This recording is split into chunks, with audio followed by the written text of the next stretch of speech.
Welcome to this meeting of the Board of Education.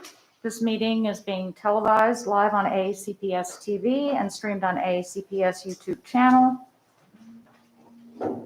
General information and protocols for the meeting are posted on the sign at the doorway as you enter the room. So please make sure you read those if you have not already.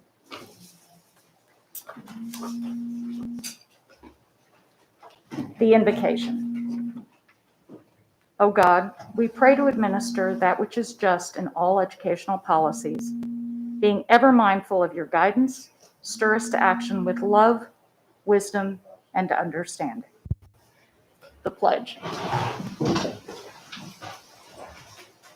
I pledge allegiance to the flag of the United States of America and to the republic for which it stands, one nation, under God, indivisible, with liberty and justice for all.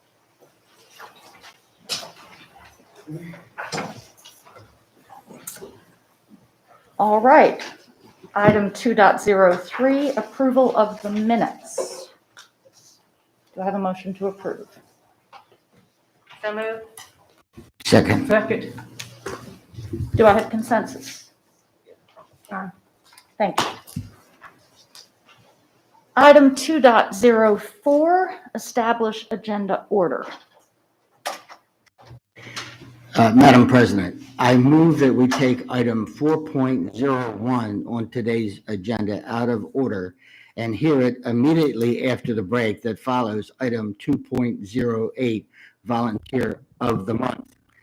I further move that we add to today's agenda item 7.07, ratification of the negotiated agreement between the Board of Education and the Teachers Association of Anne Arundel County. Second. Do we have consensus? Thank you. Do we need to vote or, okay, We need to now approve the agenda as amended. okay, thank you. Do I have a motion to approve the agenda as amended? So moved to approve the agenda as amended. Second. Consensus?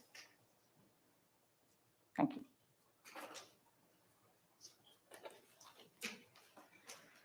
All right. Item 2.05, recognitions. I believe we have no recognitions this month, correct, Dr. Arlano? Correct. All right. So we will move to item 2.06, Educator of the Month. Ms. Dent. Good afternoon. Thank you, Madam President. This afternoon, the board recognizes a Title I teacher who was nominated by her colleagues and from her former school, Brooklyn Park Elementary, Ms. Tracy Green.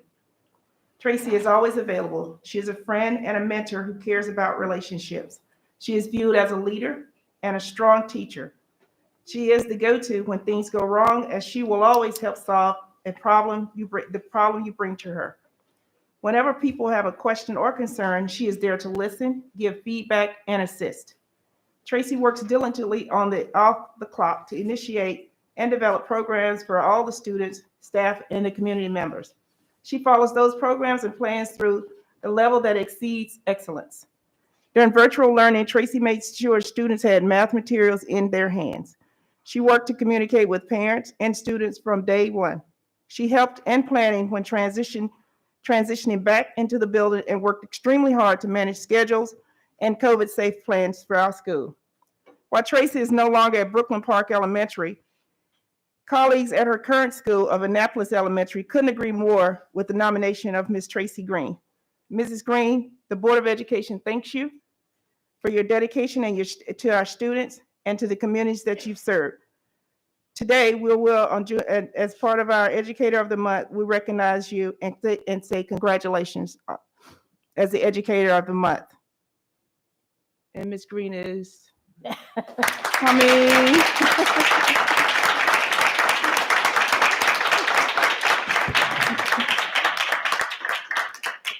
Please come forward.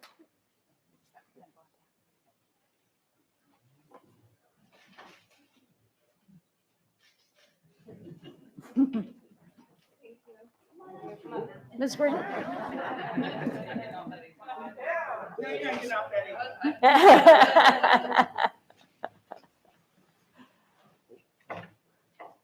Green, on behalf of Dr. Tobin, our president, and Dr. Arlotta, the superintendent, we thank you for everything that you've done. I know that this is a small token of our appreciation. I know the time that you take away from your family, the time that you take out of your personal schedule. I am an avid volunteer, and I will tell you that there's no reward that we can give you that can say thank you other than to tell you that publicly we appreciate everything that you've done. We hate that you left Brooklyn Park. We love that you got to Annapolis. So if you ever decide that you want to come back, you're always welcome. Thank you very much. Oh, and here's the, hang on. There you go. Thank you. And Dr. Arlotta. I don't want a photo bomb, I'm just trying to stay out of the picture, make it much nicer. I don't know, she might like you in her picture. Yeah. Want a minute? Yeah, she wants a picture with you, Doctor. We're gonna take We'll pictures take one, after. we'll take one with the We'll whole. take pictures after. Thank you so much. You're welcome. I appreciate it. Thank you, everyone. Thank you. Congratulations.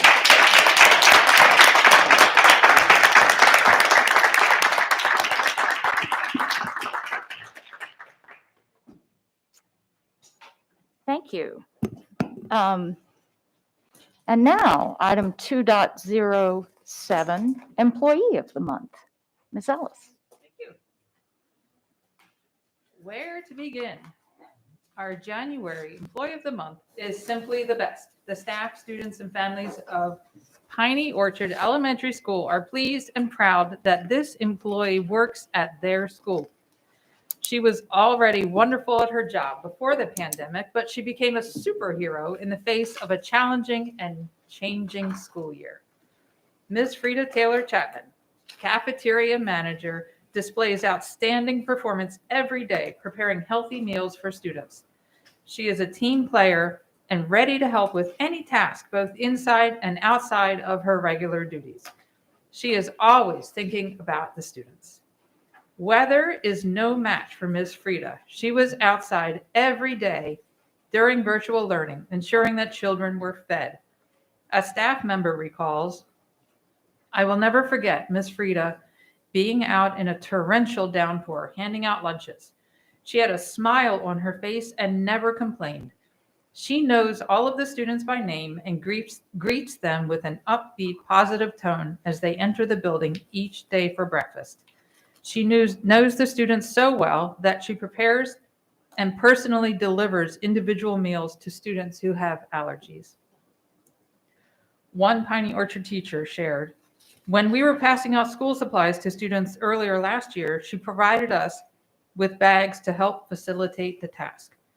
Once during dismissal, she quickly went back to the kitchen to put together a last-minute dinner bag together for a student who accidentally threw his away. She is always first to help a student who drops a meal or needs a kind word." Ms. Frida, your positive attitude shines for all to see.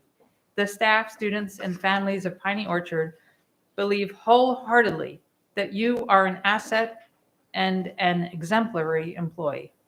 For all of these reasons and so many more, the Board of Education awards you as the January 2022 Employee of the Month. Congratulations.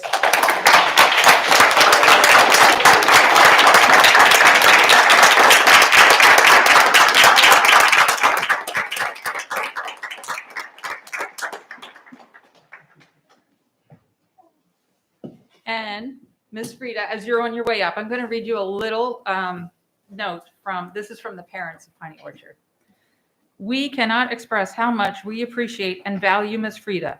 Not only does she continue to shine at Piney, she has volunteered around the county to hand out meals to ensure no one is left out. We have seen her in the blazing sun and every day, and for that we thank you. On behalf of Frida Chapman, the Piney Orchard PTA will be donating $200 to the Anne Arundel County Food Bank in her name. Thank you, Ms. Frida. You are amazing."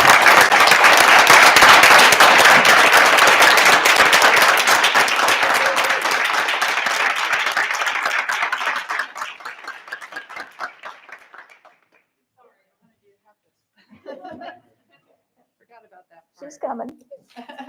Here, I'm coming.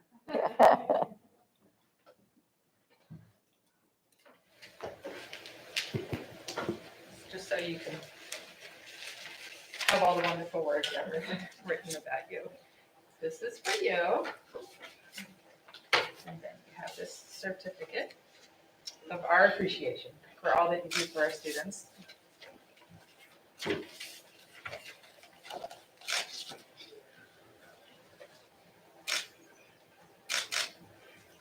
So Ms. Frida, how did you get here today? Why did you think you were coming here today? Because my school is getting 1,100 kids and. Yeah, I know about that. Thank you for taking care of them under this. Hi there. Oh my goodness. Oh, Thank you well, so thank you much. again for all that you do.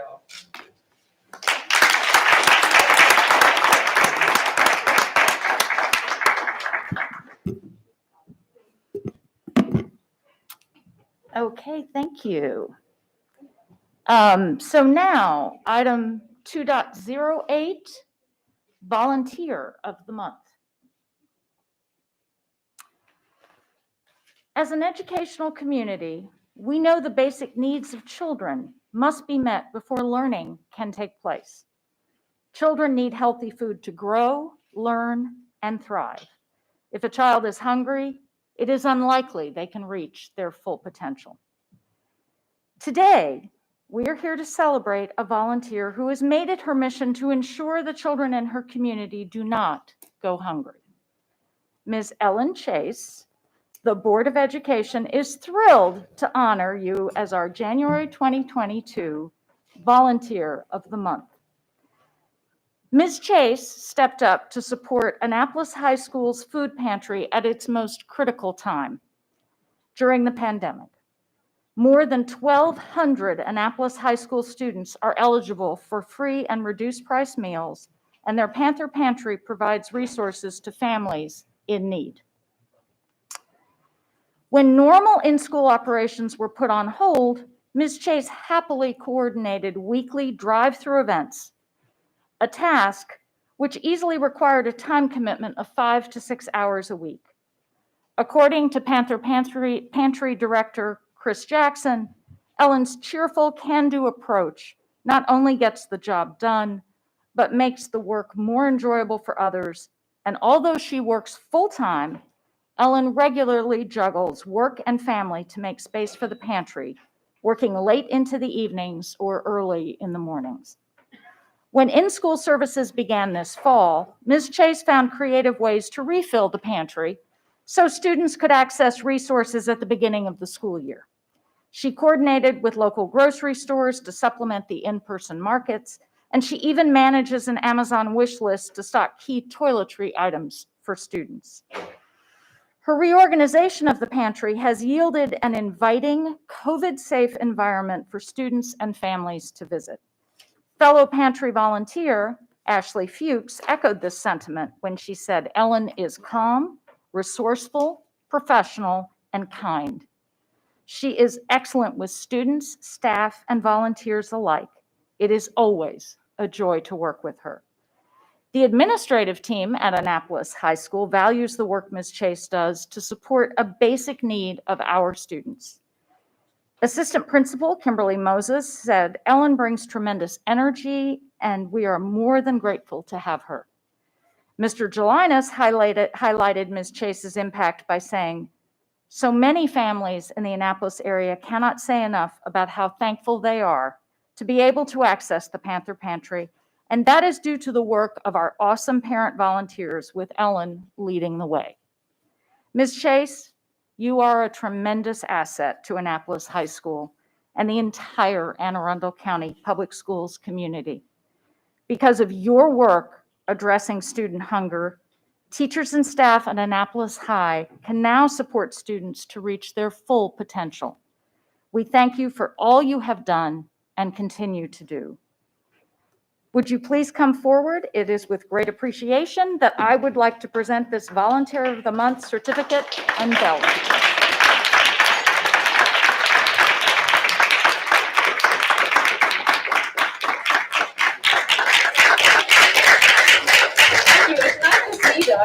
only one up here. There's so many other people who make this possible. Hello. Hi. I thought I was coming to the Panther Pantry. This is for you. And so is this, and I also put the comments Oh, there. thank you so much. So you have that. So tell us a little of how you got. So Chris told me that you guys wanted to talk about policies because you weren't sure about enabling the Panther Pantry, and so I was kind of worried about not having food pantries available and what you guys were going to do. So I rearranged my entire work schedule so I could be here. So, little did I realize. Thank you guys so much. Really, I really appreciate it.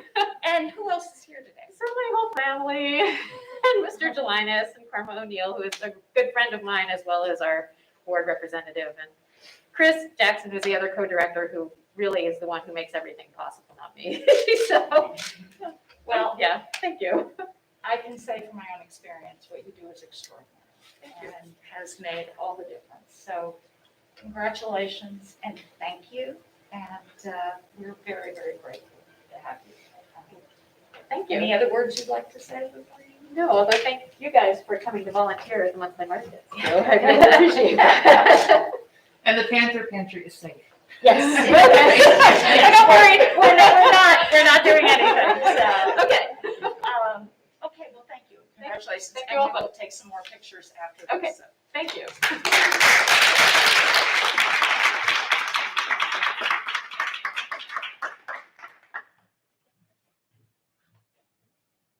Okay, shall we take a brief break now to get some pictures? So those who have received awards and those who gave them out, will take a couple of minutes to go out and take pictures. Take a brief break.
Thank you. We're, yep. Okay. Dr. Arlotta. Okay, thank you. So we are going to proceed to an update from Mr. Trumbauer on the Anne Arundel County fiscal year 2023. Am I correct? Yes, revenue outlook. Mr. Trumbauer, welcome. Thank you so much for joining us today.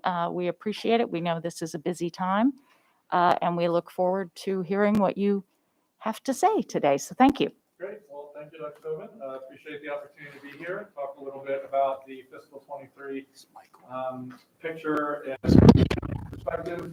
In my mind, am I good? Yeah. Okay. And I've got a slideshow, so we'll run through this pretty quickly, and then I'll take questions at the end as needed. So we can go to the first slide. What you're seeing here is our revenue picture after we close the books on 21. So that just happened in December, where we officially closed the books. And a couple things I want to point out here, and this is overall good news, but if you look at our income tax and our recordation and transfer tax, they both overachieved what our estimates were. And if you remember when I presented to you guys a year ago, we talked a little bit about the continued uncertainty with regard to the pandemic. So what we know now in retrospect is that those two revenue sources did not decline due to the continuing pandemic. So in fact, the income tax overperformed by about 17.7%. And recordation and transfer tax, which we get from real estate transactions, was also very much higher than our estimate. And that's because most reasonable people expected the real estate market to cool off, and it did not. So that's mostly good, unless you're trying to buy a house, I guess. And then the other thing to note here, property tax is pretty stable in the county. You know, we have our tax cap, we have our homestead credit. So it takes a lot to affect that, and our estimate was pretty close on that. Most of the other revenue sources were down a modest amount. You can see that towards the end of the chart with licenses and permits and investment income and things like that. Not a large effect overall on the revenue sources for the county, but just to show you it is a little bit of a mixed bag. If you'll go to the next slide, just to show you that we're not the only ones that estimated a little bit under. Our friends next door in Howard County, similar thing, their income tax, their recordation and transfer tax were both way above their estimates, and their total revenue amount was 9.5% over their FY21 estimates. And on the previous slide, ours totaled to 9.2%. So I'm just showing that most of the Central Maryland counties were in a similar boat. And the next slide shows us our friends in the state. They're also there. Now, of course, they get their revenue in a little bit different ways. So it's not completely an apples to apples comparison, but you've, I'm sure, read that their fiscal picture looks pretty good. And their operating revenue was also 9% above their official budget estimate. So that just shows you that this is a pretty consistent phenomenon going on. And like I said, that's largely good news. The county likes to have more money to pay for our programs than less. I'm sure the board is no different, but we'll talk a little bit later about some of the pressures that are on our budget. So the end results, just to sum up, we had $154.2 million more revenue than expected. We also, on the expenditure side, saved about $13 million. So that totals to $167.5 million.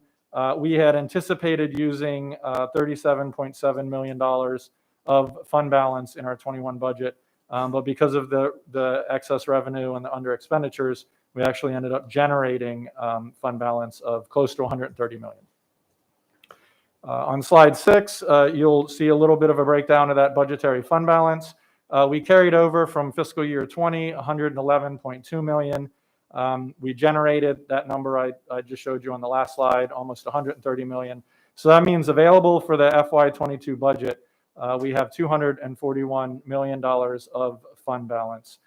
In the 22 budget, which we're about halfway through at the moment, we did program in about $111 million. So that gives us, as of our last estimate, which was the middle of last month, about $130.1 million of fund balance available. And it is important to remember that we consider fund balance one-time funding.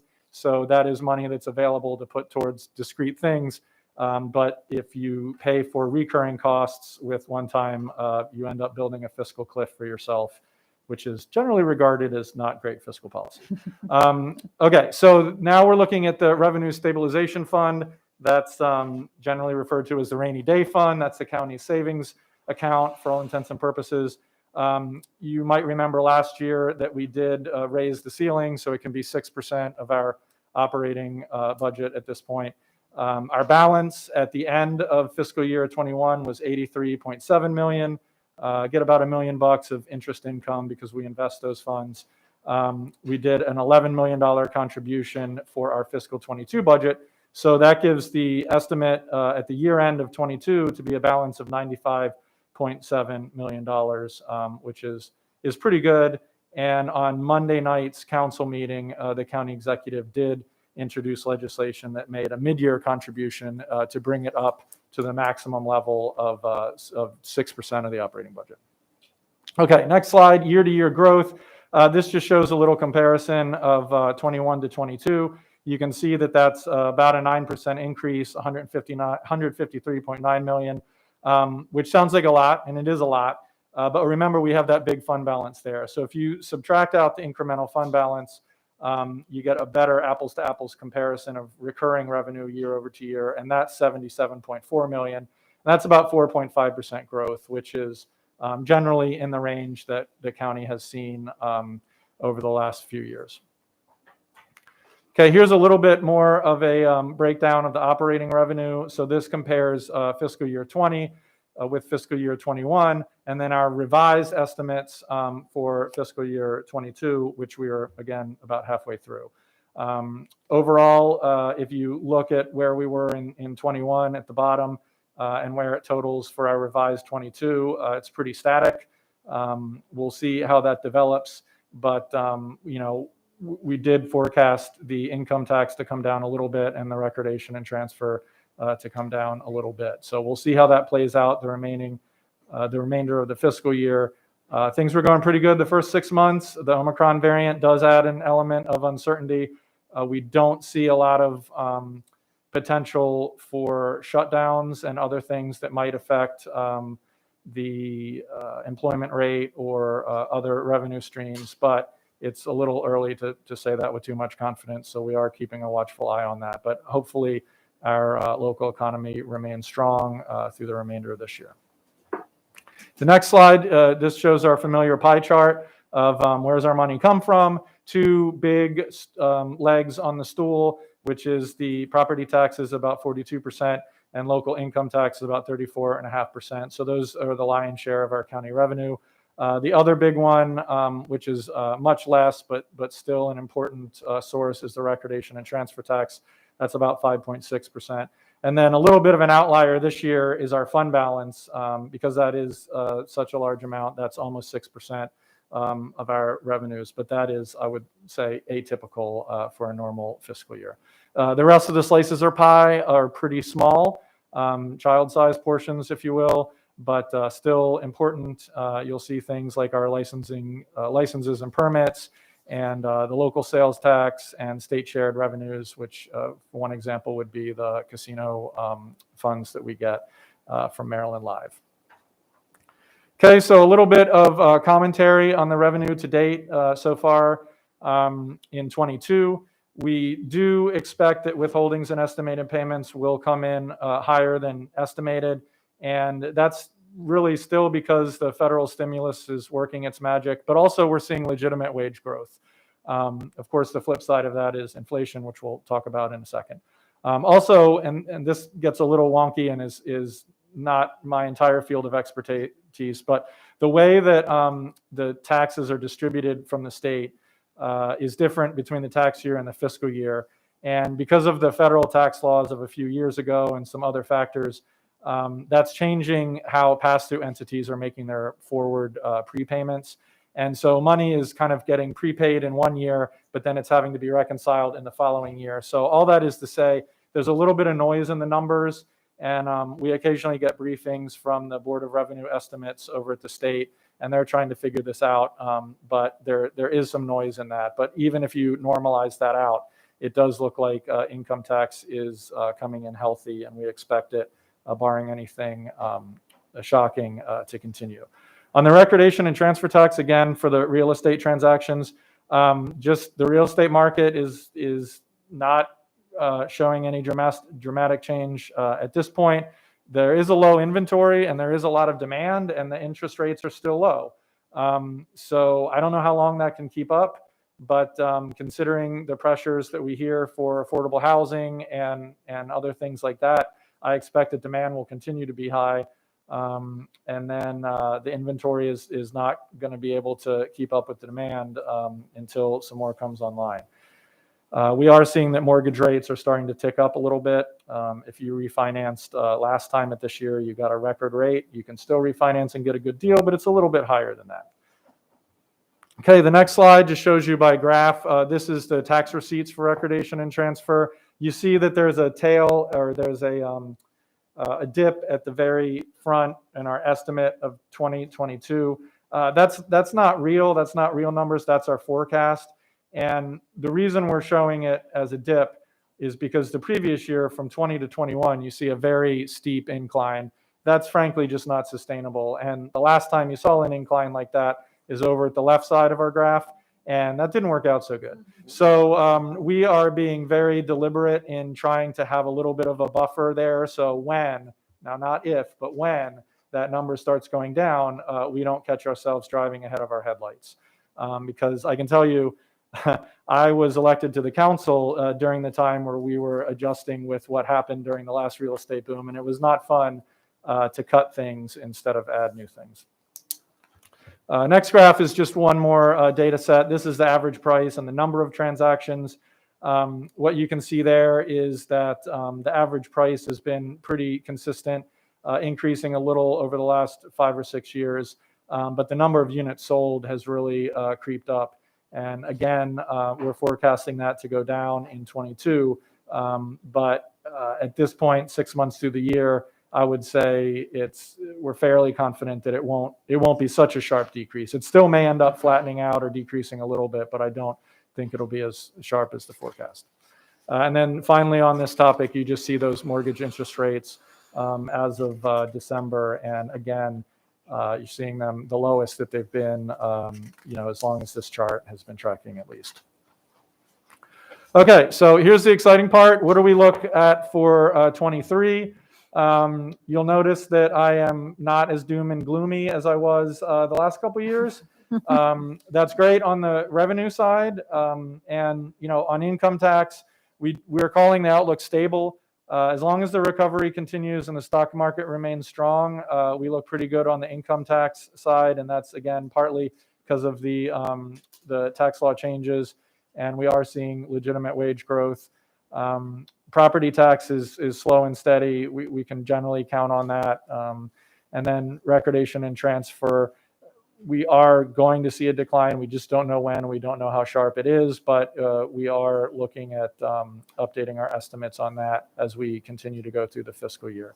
There is still that pandemic uncertainty. Every time we think that things are going back to quote unquote normal, something turns up.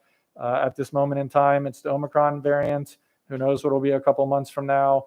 But it does not look like we're going to put the COVID virus in our rearview mirror anytime soon. So that may continue to affect consumer confidence. As I said a little earlier, at this time, we don't expect that there to be, but we don't know what the next variant will look like. I did want to mention a little bit about the American Rescue Plan funding. Of course, the school system has their own version of that, but we have $112 million promised to the county. We've gotten 56 million of that. We'll get the other 56 next May.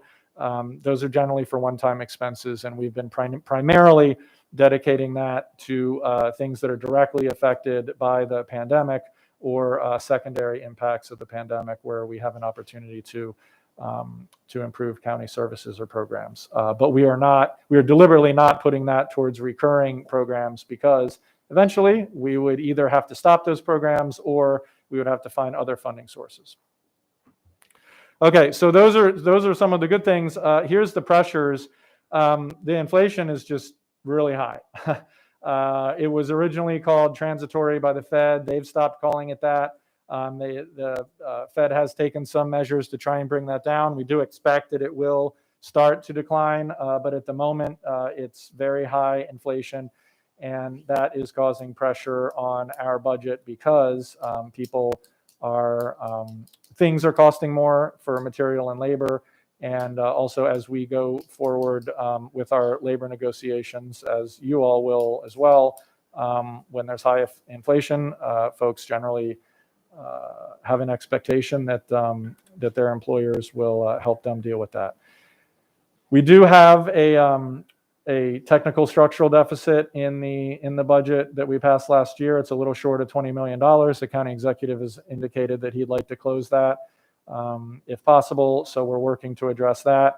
And then you all are very familiar with the state education funding mandates, and I've been working with your team, Mr. Shaknovich and Mr. Stansky, to try and understand all the implications of that and build budgets that will meet our expectations. And then there's always things that are not particularly exciting, but are just the cost of doing businesses, like the incremental debt service and health insurance costs. And then on the county side, our departments submit requested budgets to us every year. This comes in two components. It's kind of the base level budget to continue doing what they're doing, but then there's supplemental requests to expand programs or scopes. And because of the inflation and also because that some departments have had to adjust the way they do business because of the pandemic, we are expecting some moderate level of departmental base budget increases. So we're anticipating that. So that's how we see things. The final slide is our FY23 budget town hall schedule. The county executive hosts 7 of these, 1 in each council district, co-hosts them with the council member of the district. The first one is tonight, in fact, District 2 with Councilwoman Pickard. And so these are helpful. There's always a lot of testimony on education, so maybe you guys tune in to them as well. But I just wanted to remind the board that these start tonight and they will conclude on the first day of February, on Tuesday, February 1st. So that's all I have for you at this time. This presentation will be made available to you, and I'm happy to take any questions.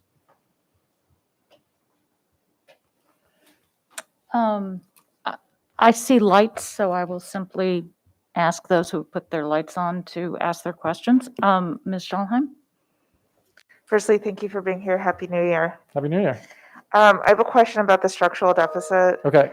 Can you explain sort of the genesis of that and Sure. and just more about it, please? Yep, of course. So back during what we have started to call the pandemic budget, which was fiscal year 21, we wrote down our revenue estimates significantly, just like every other jurisdiction did and the state did. And we had to cut some expenses, and we did have some available fund balance carried over from the previous year. So what we did is we put some of that fund balance towards recurring costs. And that has been something that's been done very frequently throughout the county. It's perfectly okay. But in the long term, like I mentioned before, it is putting one-time funds towards recurring costs. So we characterize that as a structural deficit. I don't have the exact number in front of me, but it was much greater than $20 million. And it all ended up being okay because the FY21 numbers came in much higher than expected. But it was still a smart, fiscal, responsible action to take to reduce our revenue estimates in light of the uncertainty for the pandemic. So generally, once you create a structural deficit, it's hard to close it because you have to take recurring funds and put it back towards the things you were paying with fund balance instead of using it to pay for the new things that everyone are asking for. So that's why last year we took steps to reduce it down under 20 million. This year we're going to reduce it as much as we can again because the county executive and the administration in general would like the recurring revenue to match the recurring expenses as a matter of budget principle. But as you saw in my slides, we have a lot of available fund balance, so we have the money there to pay for programs in the current fiscal year. But what you can't do is project those one-time funds for future years. So that's why we want to get back to that baseline. So does that answer your question? It does. Yes, it does. Thank you. And yes, I can, not trying to speak for the board, but I know that in years past, many of us have participated in the town halls, either been present at the Suburban Park High School, for example, auditorium, or wherever the various places are. And I want to thank County Executive for continuing to have these. And I know they're virtual this year. Thank you for also adjusting the date of District 5's one. And yeah, you can count on it. I'll be listening in. Thank Great. you so much. Thank you. Ms. Corkadell, did you have your light on? Thank you, President Tobin. Good afternoon, Mr. Turnbauer, and thank you and the county executive for all you're doing. I have two quick questions, and the first one is, do you have an understanding yet of with the rising interest rates that usually affects our capital improvement programs and how they evaluate our bond rating?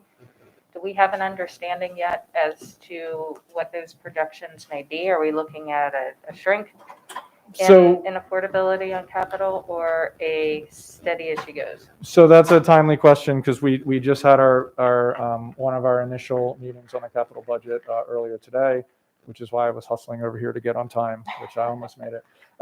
But yeah, so our Department of Public Works and our other capital analysts have essentially built in an inflator for capital projects based on largely the increased cost of doing business and materials.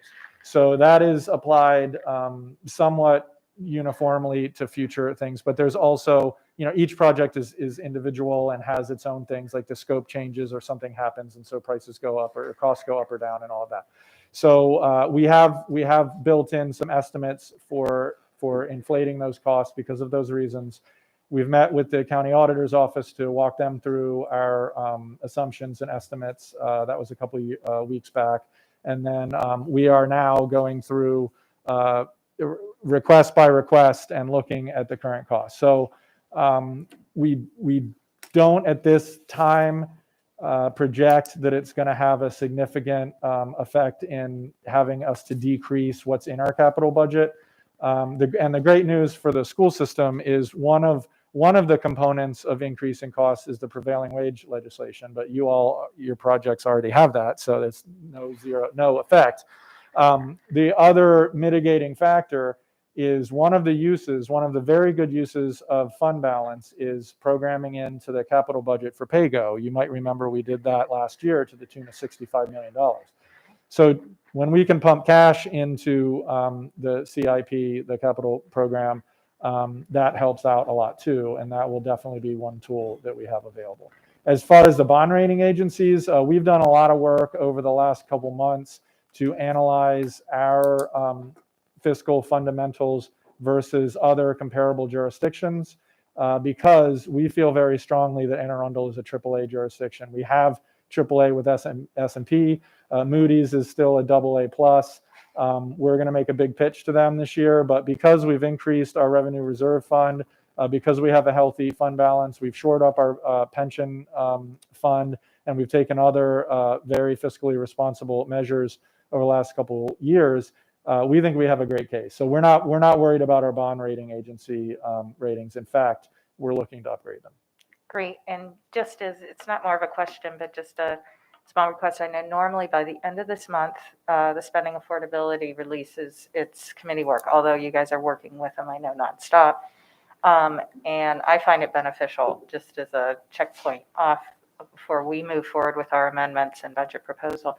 Is it possible that that could be shared maybe and provided? I think so. I don't know the exact date where that's projected to be finalized. I'll check with Huja Hasim on my team. I'll get back to you, but I can't I imagine think it was why like we the wouldn't. last week of January last year. It's generally something like that. that, but sometimes because of the way the calendar works out, things get weird. Like this year, we're supposed to introduce the budget on May 1st, but that's a Sunday, so we have to introduce it on the 29th, and maybe there's 5 weeks in January. There's all kinds of stuff that goes on, but I'll find out and get back to you. Yeah, that's just a good, I think, checkpoint for us too. And I always find value to that. Thank you very much. Yep, very good. No further questions. Thank you, President. Thank you, Ms. Corkadell. Okay. Well, Mr. Trumbauer, thank you very, very much. This is, as always, tremendously helpful to us. We're grateful for your time. We're grateful for some good news. And thank you so much for making time for us and coming over here. This is much appreciated. And thank you for all the work that you and the administration are doing. Absolutely happy to be here, Dr. Tobin, and I'm certainly available to any of you. If you have follow-up questions, feel free to reach out. And rest assured that this time of year, I talk to Mr. Sheknovich almost every day, so we'll be in touch as we all work towards, budget season. So thank you very much. We appreciate it. Thank you so much. Thank you. Okay, so we are going to move to item 3.01, the President's Report. So I just have a couple of things I wanted to mention. As I believe most are aware, when a new president is elected, one of the decisions that president can make is regard to board committees. And I just wanted to say that I have not made much in the way of changes because I think the committees have been working quite well.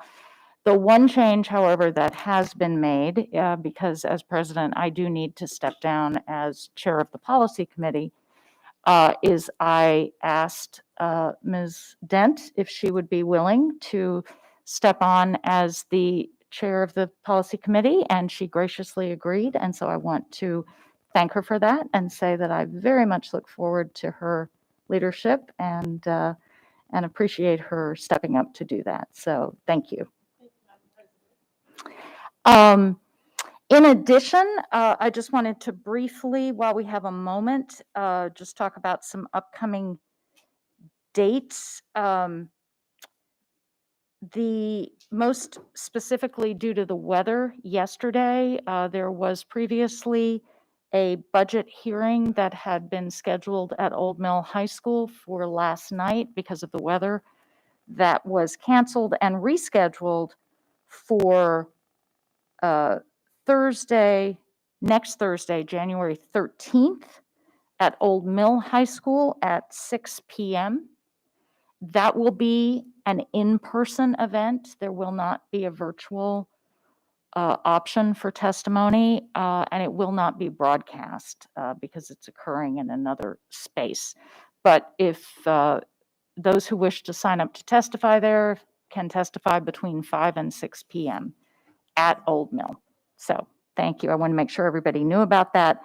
Otherwise, we have our next set of meetings coming up. The policy committee again had to be canceled because of the snow day. So right now, the next policy committee meeting will be occurring on February 1st at 3 p.m.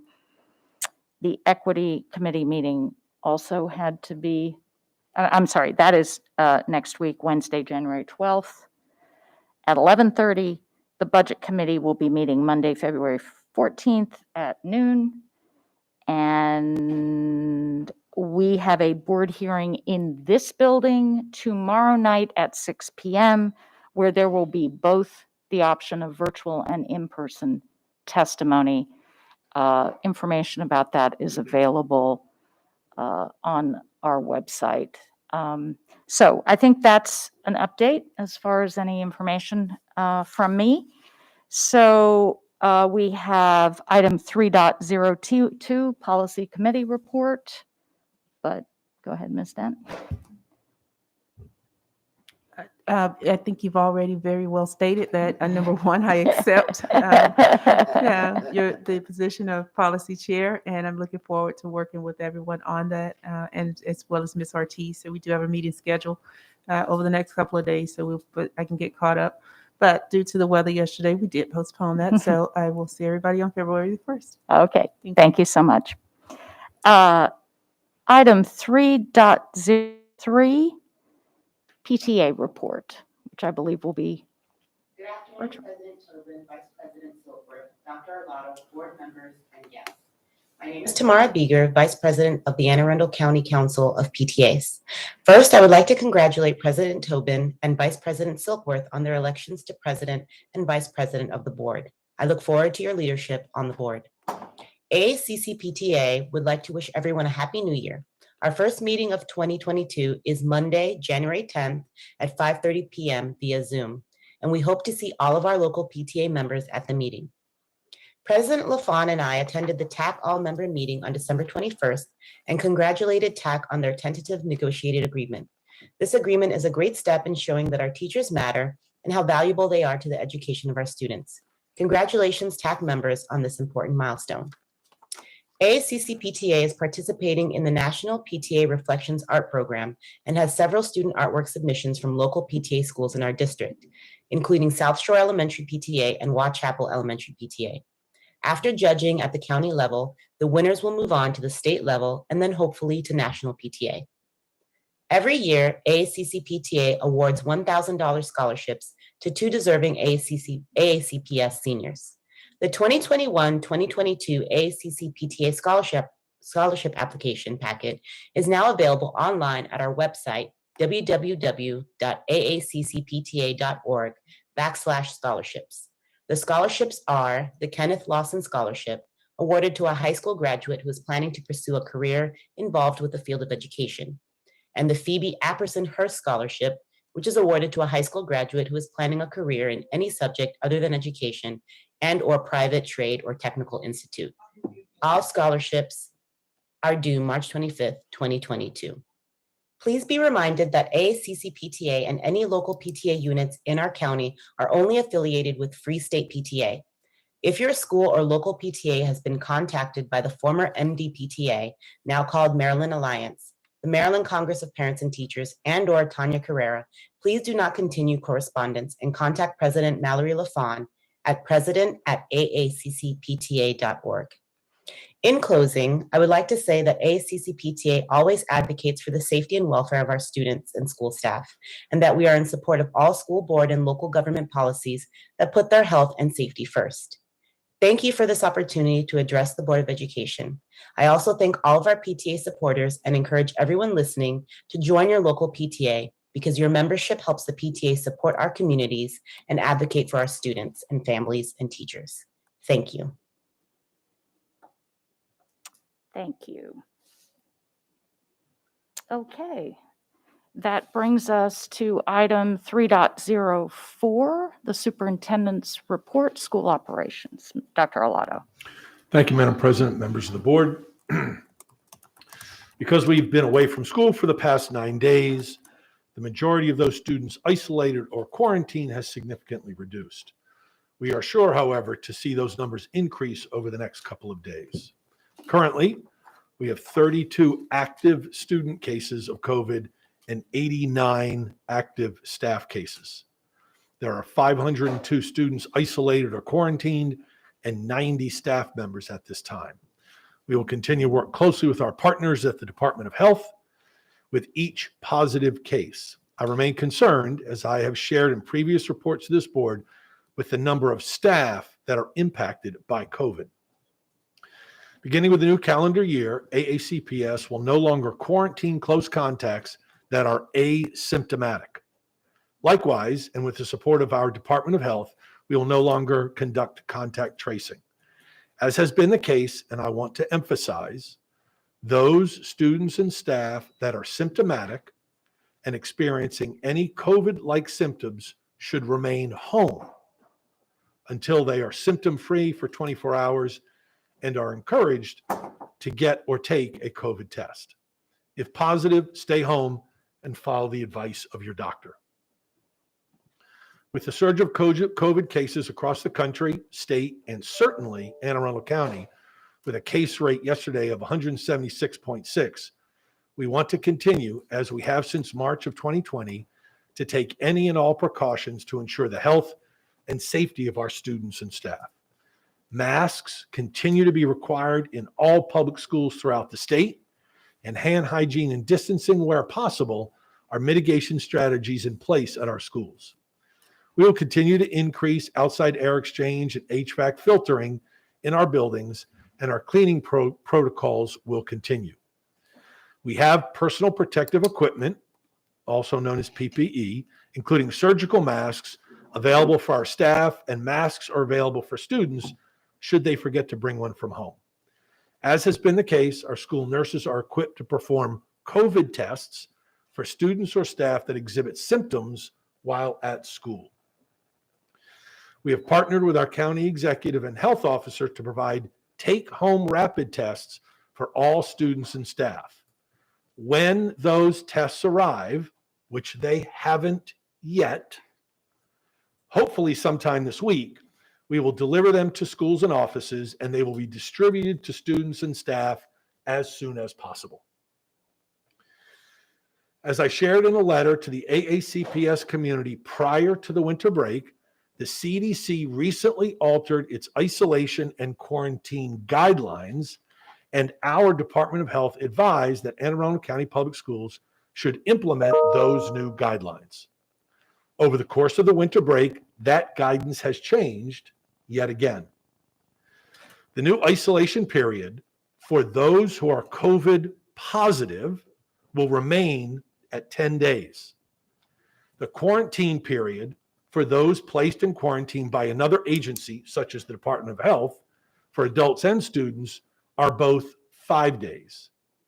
In almost all cases, the isolation period for a COVID positive person begins the day after the onset of symptoms, if symptomatic, or the day after the date of the positive test, if asymptomatic. Students who cannot correctly and consistently wear masks, such as those with a mask accommodation, will need to isolate or quarantine for 10 days. The new guidelines allow for a person to end quarantine after 5 days, as long as their symptoms have resolved or are resolving. That language is a CDC phrase that includes without fever for 24 hours. There is currently no requirement, there is currently no required test out of the isolation or quarantine period, and those returning from so there is no test out as there was previously at 7 days. That no longer is in place. Regarding outbreaks, and there's been a great deal of conversation with the surges, because of the surging numbers of positive cases in the community, the guidance on outbreaks has changed as well. We will continue to work with the Department of Health on each positive case at each school. If the number of positive cases impacts 5% of the students and staff at a school, the Department of Health will review the circumstances of the data and make a decision regarding the temporary closure of the school. If the Department of Health makes that decision, the school will close and will operate virtually. We're in the process of updating the COVID-19 dashboard to align with the new isolation and quarantine periods. This should be completed hopefully by the end of the week. To be clear, this dashboard has always been intended to serve as a guide for families and the general public. It is not updated in real time, and with the rising case rates, it is taking longer to get all of the cases entered. Entry is being done by a combination of Department of Health staff and members of our AACPS COVID response team. The lack of a need to enter close contacts will help speed up this process some, but it still may take several days for each case to be reflected on the dashboard. The exponential increase in COVID rate has forced us to change the way we notify families of cases. We will now notify families of students in a grade level where there is a documented positive case with an email and text message from their school. Due to privacy reasons, this messaging will not detail the classroom in which the case is located.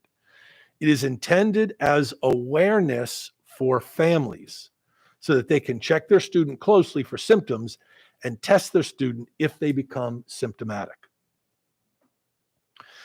Regarding transportation, our student transportation issues continue as the bus driver shortage continues to plague AACPS, the state, and school systems around the country. We continue to work with our county executive and contractors, and I'm glad that the signing and retention bonuses for our contracted drivers and aides that the county executive authorized through the Anne Arundel County Workforce Development Corporation have been distributed to the contractors. There are approximately 31 bus drivers out on COVID quarantine, and there might be more that did not self-report to their employer over the winter break. They will do, our contractors will do all they can to cover as many routes as possible, but these numbers speak to what will likely be a tough week and until no new COVID cases surge abates. There are 46 uncovered routes today. Since my last report to this board, 8 drivers have been fully certified and anticipated to be in place be put into service on routes this week. That is good news. The new van alternative transportation legislation goes back before the State Board of Education for potential final adoption at the end of this month, following the conclusion of the public comment window. And with that, Madam President, I'll turn it back to you. Thank you. Thank you very much, Dr. Arlotto. All right, well, we will go around. I remind my colleagues 2 questions, please, each. We begin with Ms. Dent. No questions? Thank you. Ms. Omasori. Thank you so much for your report, Dr. Arlotto. So in terms of the implementation of the board's action on December 15th in a change for quarantining or how we quarantine students, where is your office in that implementation? It's in place. Right. So It's in place. So we are not quarantining close contacts that are asymptomatic. right. And so and this might be a question for the health department or Dr. K, so just let me know. But is there any data on the amount of students who were asymptomatic before testing positive, or is that not tracked? That is, we don't have that information.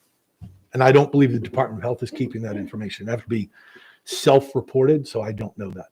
Okay. Well, unless you go back to those are 2 questions. Thank you. Mr. Silkworth. I don't necessarily have any questions, and I want to thank Dr. Arlotto for your outstanding report. Based upon some emails that a lot of us have received, I just wanted to make a few comments. A great deal of planning has taken place and will continue to take place. So I just want everyone out there to understand that we have been planning. Dr. Arlotto and his staff have done a great job to make sure that we have plans in place. We had gotten some emails from some families that talked about masks not being available, and Dr. Arlotto has made it clear that masks for teachers and students are available in the schools. Folks just need to ask for them, and I am sure they will receive them.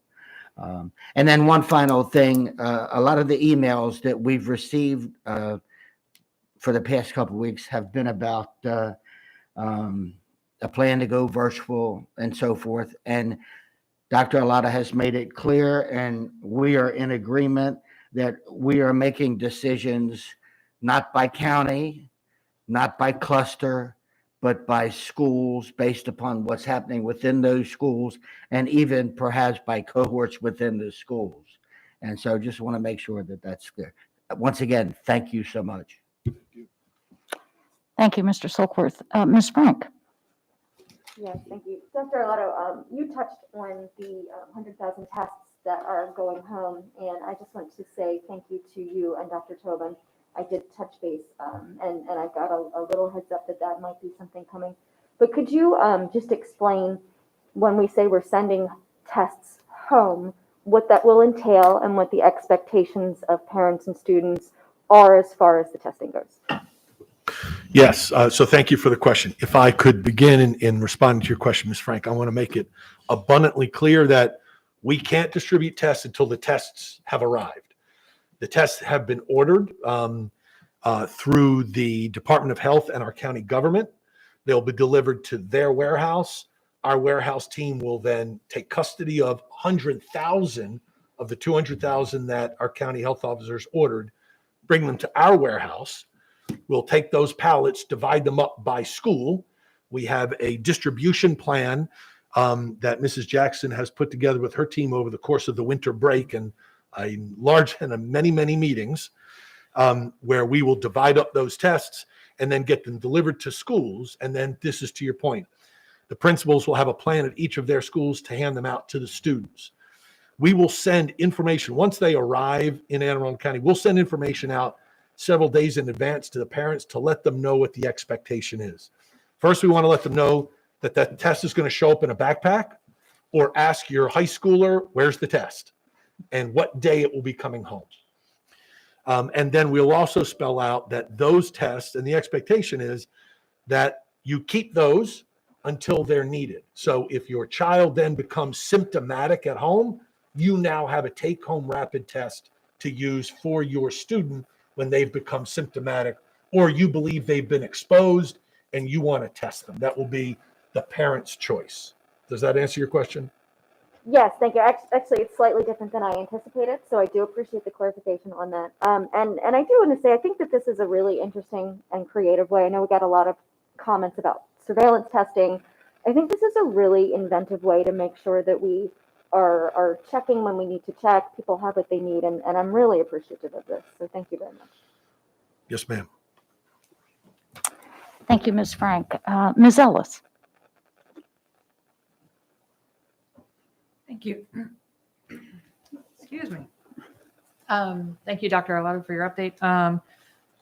Just one more time, because to make sure everyone understands, including myself, the changes and the differences. I know everything's been evolving. So at this time, you're saying the guidances and AACPS will be following. If a student or staff member tests positive for COVID, they quarantine for 10 days. Is that correct? They isolate for 10 days. And I'm not working to correct you. I want to use the right language because it's important for the public to understand. If you're test positive, you must isolate. Mm-hmm. If you have been possibly exposed, you quarantine. Mm-hmm.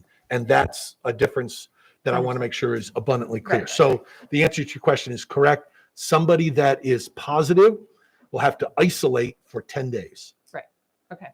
And then, and what is the scenario that is a 5-day quarantine? If somebody is not test positive, but possibly exposed, and they've been asked to quarantine, we're not asking the quarantine. We're not doing that any longer. Right. That would be the health department or another entity has said, you should quarantine. We think it's best that you do that. You follow their advice. Right. We'll honor that. You'll quarantine for 5 days. And if you are symptom-free, then you can return to school or work. Okay. And is that CDC guidance, is that across the board? Is that particularly to school systems? What is that new? That would be speculation on my part because I can't keep up with the changes at the CDC. What I'll tell you is this is what Dr. K and I talked about this morning before I came down here for closed session. I wanted the latest information because I knew this question was going to be asked and I wanted to put it in my report. However, he is coordinating with either the CDC or the Maryland Department of Health. I don't know. That's not my concern. It is my concern, but it's not something I do. I wanted to make sure that we are on the same page as far as his guidance for the school system. And this is the latest guidance we've gotten as of this morning. Okay. Thank you. Sure. Thank you. Ms. Corkadell. Thank you, President Tobin. And thank you, Dr. Arlotto, to you and your staff. I know changing, it's like a shell game. My question is actually just not necessarily specific to some of the information you gave, but just to kind of go over, I think for the benefit of myself, if I'm asked, as well as others.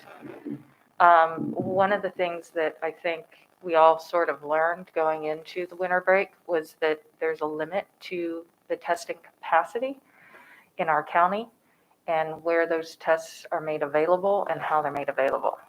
And given the number of kids, we're off to a great start ordering it, hopefully get to reorder them, and that'll go a long way. But for a family who is trying to test to come back in after they've, checked all the little boxes there, and the test availability becomes a concern, is that something that they would work with their individual school with, or what would they do in order to get the child back if testing is not available to them, which many experienced rolling into winter, into the winter break, where it just was not, people were turned down. They were not permitted to even schedule, like a week out. How are we handling those? Yeah, so thank you for the question. So the short answer is I don't have an answer for that. And it's all reliant on, as you began your comment or your question with, are the tests available? And the answer is no. They're not readily available out in the open market. If you go to Walmart or your local store, and they're not easily acquired in bulk as we would need them. So we're starting with this 100,000. We are lucky that we've got a great partnership with our county government. They had already had in the works 200,000.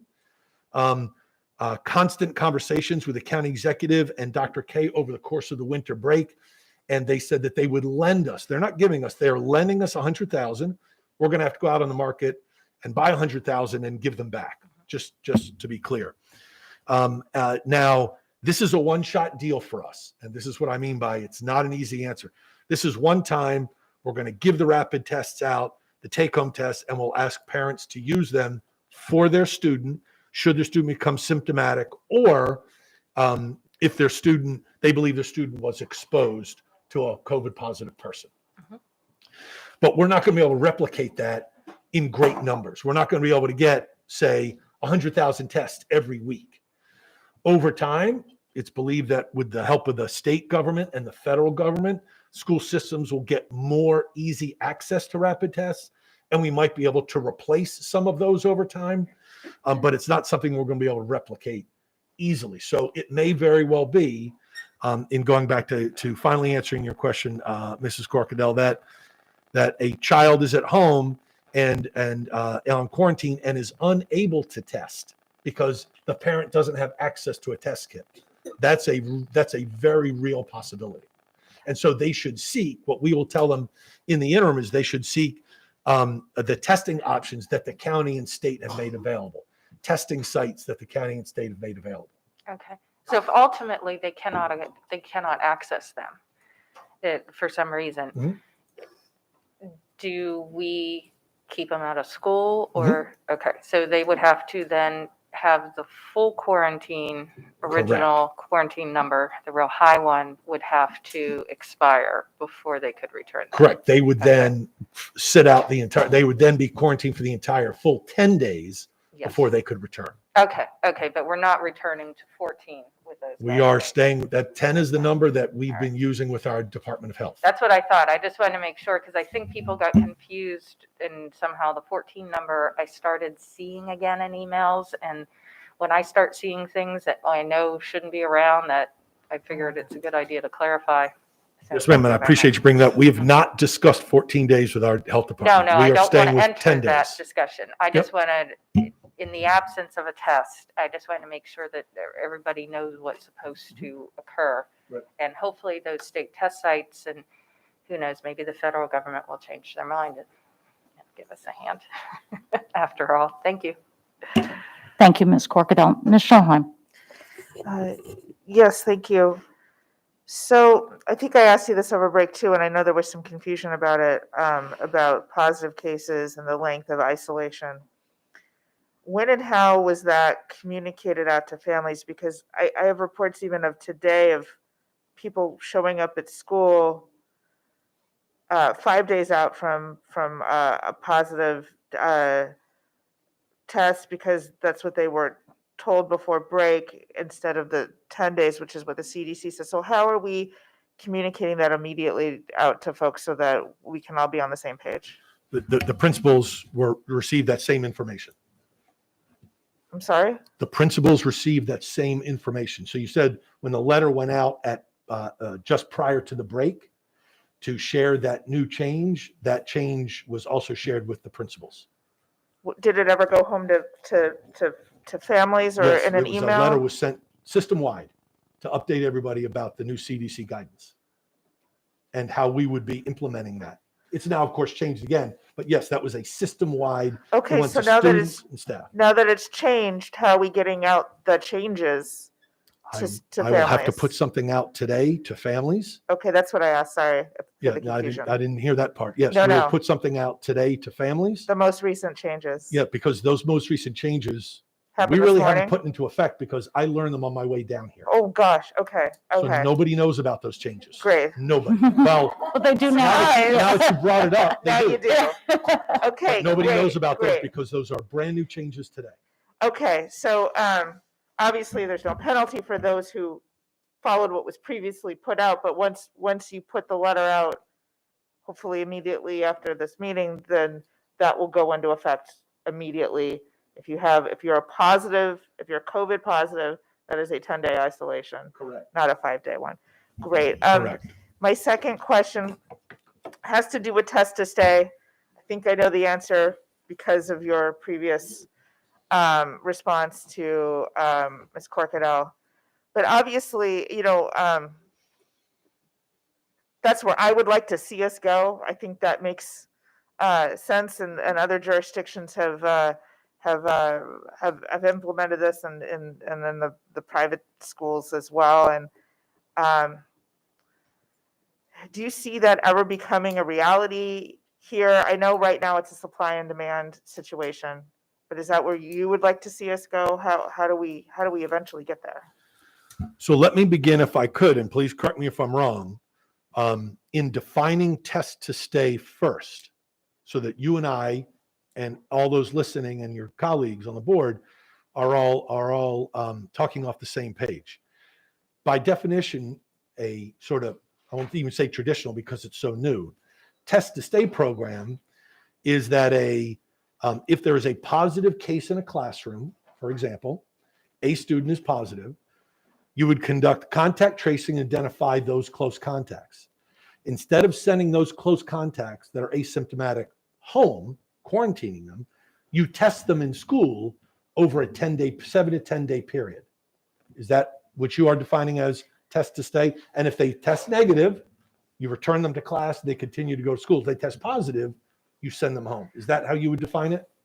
Ish. That's how I initially would have defined it. And then I heard of something different where it was on, the kids test on day, I don't know, I think it was 2 and 5. It wasn't a daily thing. I didn't actually mention days because there are lots of different variations. Right. But what has been presented is Some days variation of that. 3, 5, and 7. Yes, some You variation. would test the student.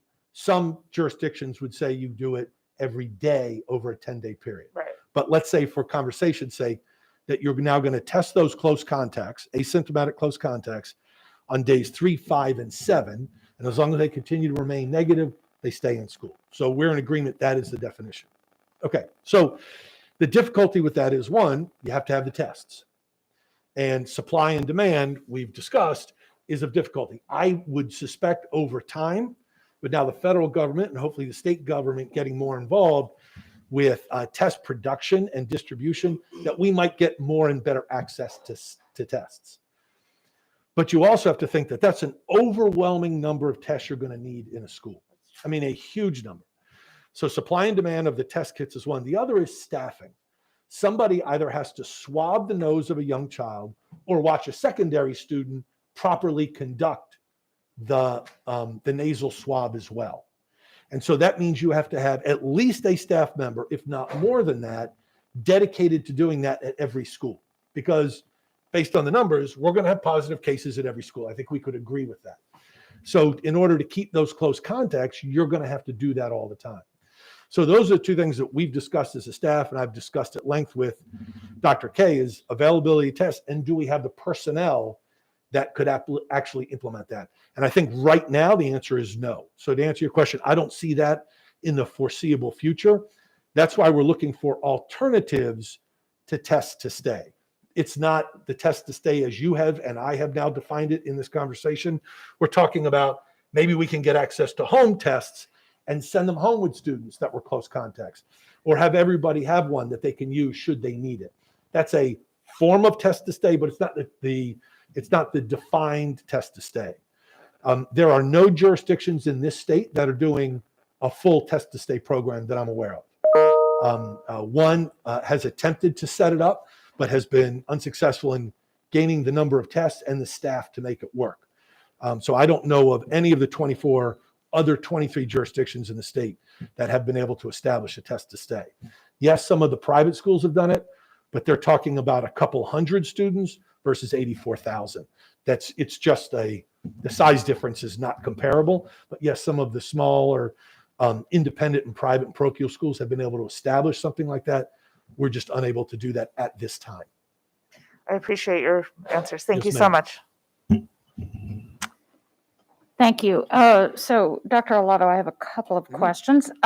First of all, you've mentioned the state and federal government getting involved here. It is my understanding that our governor made a statement, I believe, December 21st, I think was the date, saying he was putting aside $30 million for testing resources. I believe the terminology was for schools. What are we hearing about that? Silence. Okay. We have heard nothing from the Maryland Department of Health, nor from the Maryland State Department of Education. So I did read the same comment from the governor that he was setting aside $30 million for school testing around the state. But we've not heard any additional information after that. Okay. All right. Thank you. Sure. Because that obviously, in light of all your other comments and the other questions today, is, I think, much needed right now. So we obviously we get a lot of questions over the break. One of the concerns, obviously, and we can see it in the numbers that you've given us with regard to how many staff are impacted by COVID. And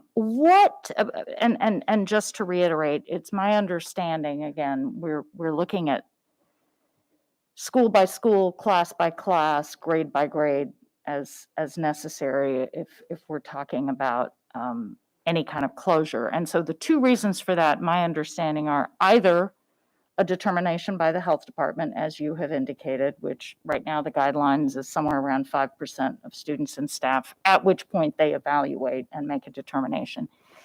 And so just to be clear, if I understand that, that doesn't mean 5% happens and there's an automatic shutdown. It is then an evaluation by the health department based on their looking at the system.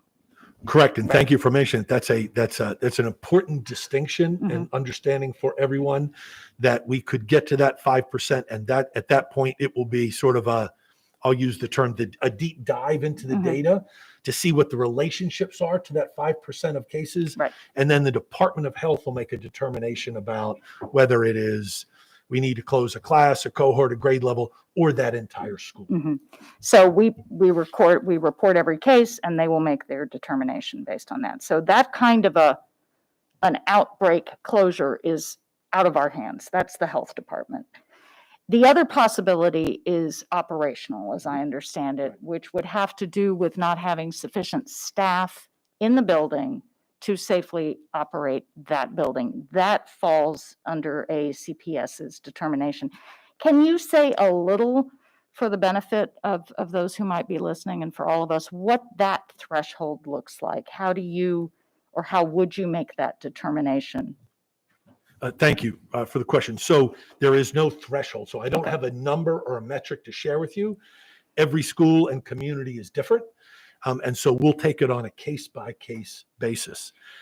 Much of that will depend on not just the first, of course, is the number of adults absent, Mhm.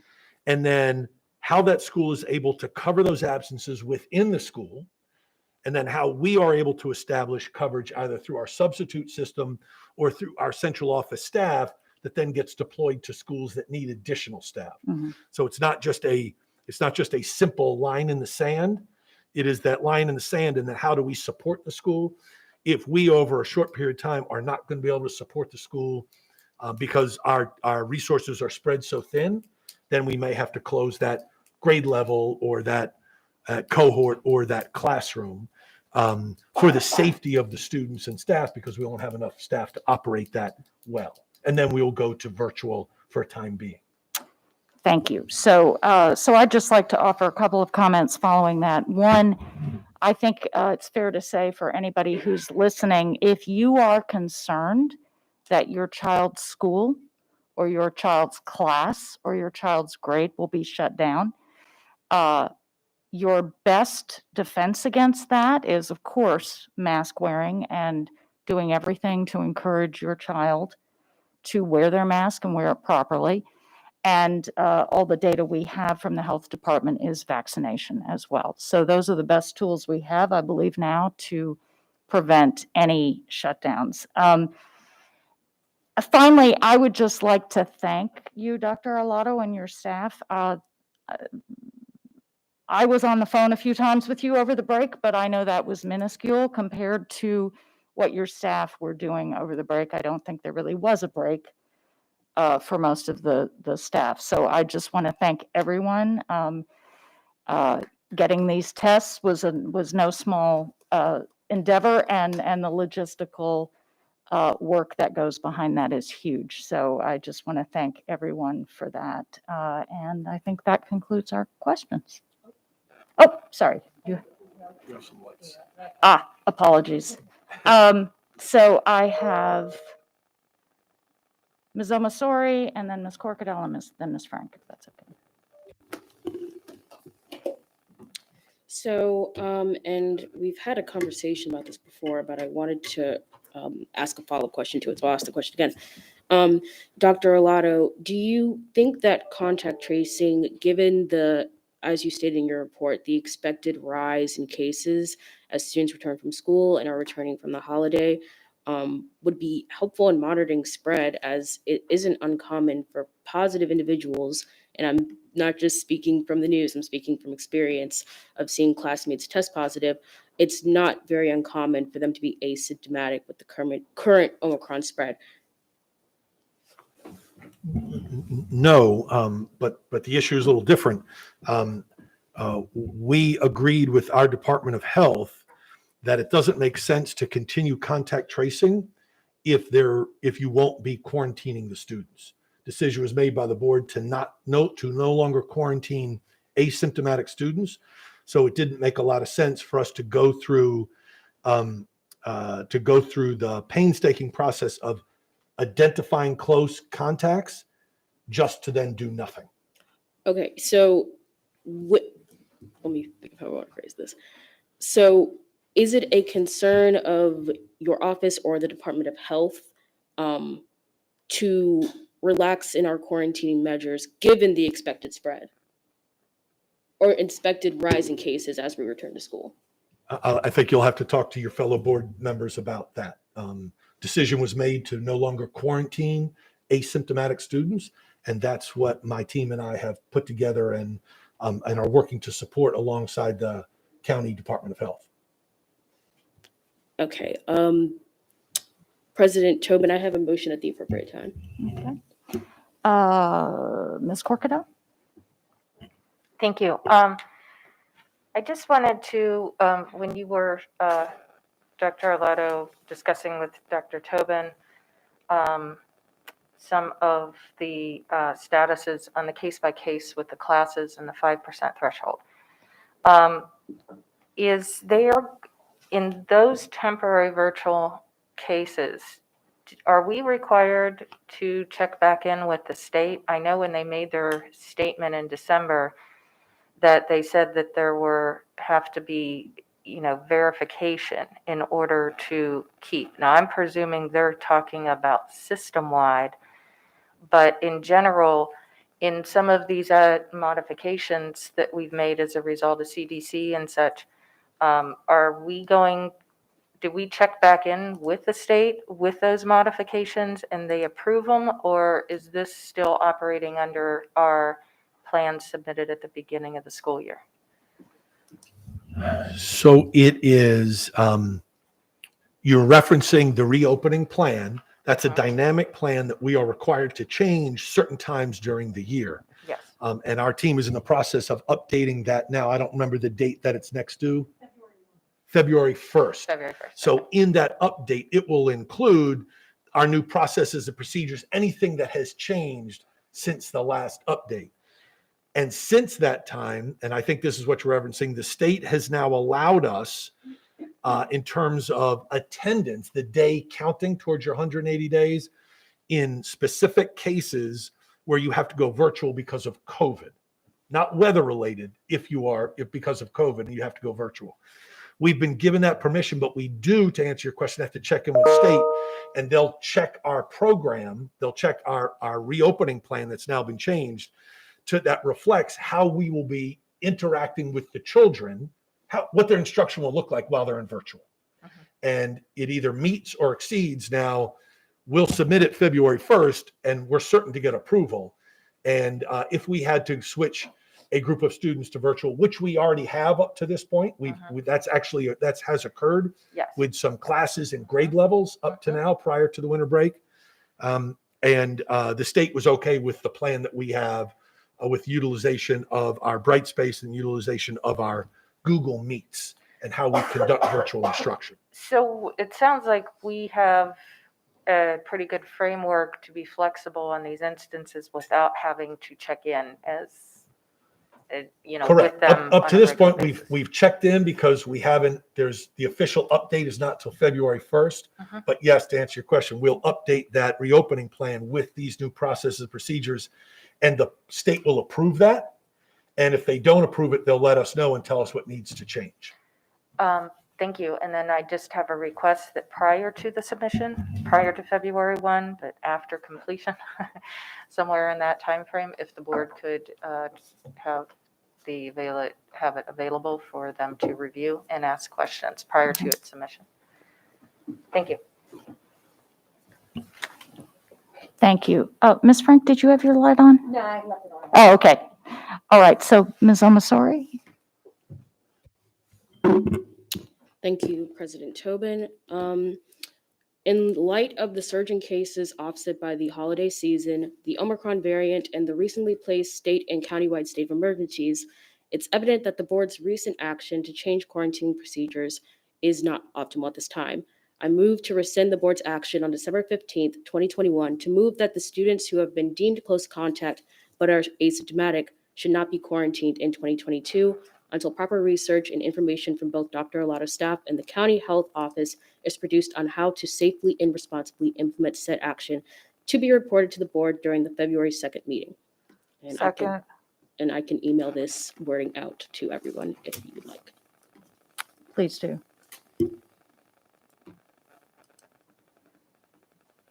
Okay, we have a motion and a second. I will go around and offer opportunity for, President Tobin, could Yeah. we get a copy of the motion before Sure. we determine Okay. questions? Okay. 'Cause We'll wait 1 second. I would be a no beforehand and possibly yes. Thank you.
Okay, here we go.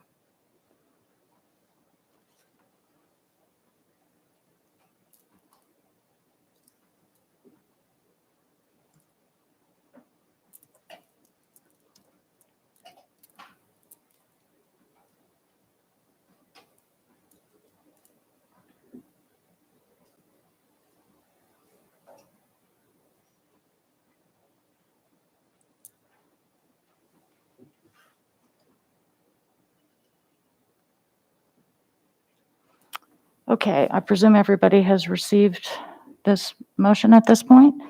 Again, I will begin with Ms. Dent. No questions for me. Okay, Ms. Omasori, I'll reserve your comments till after. That's okay. Mr.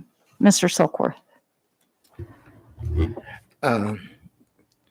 I just make a comment. I had considered a similar motion, but I've had some conversations with some of my colleagues and Dr. Alada, and based upon those conversations, I will be a no on this.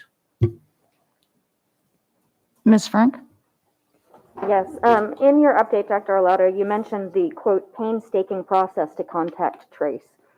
Can you enlighten us?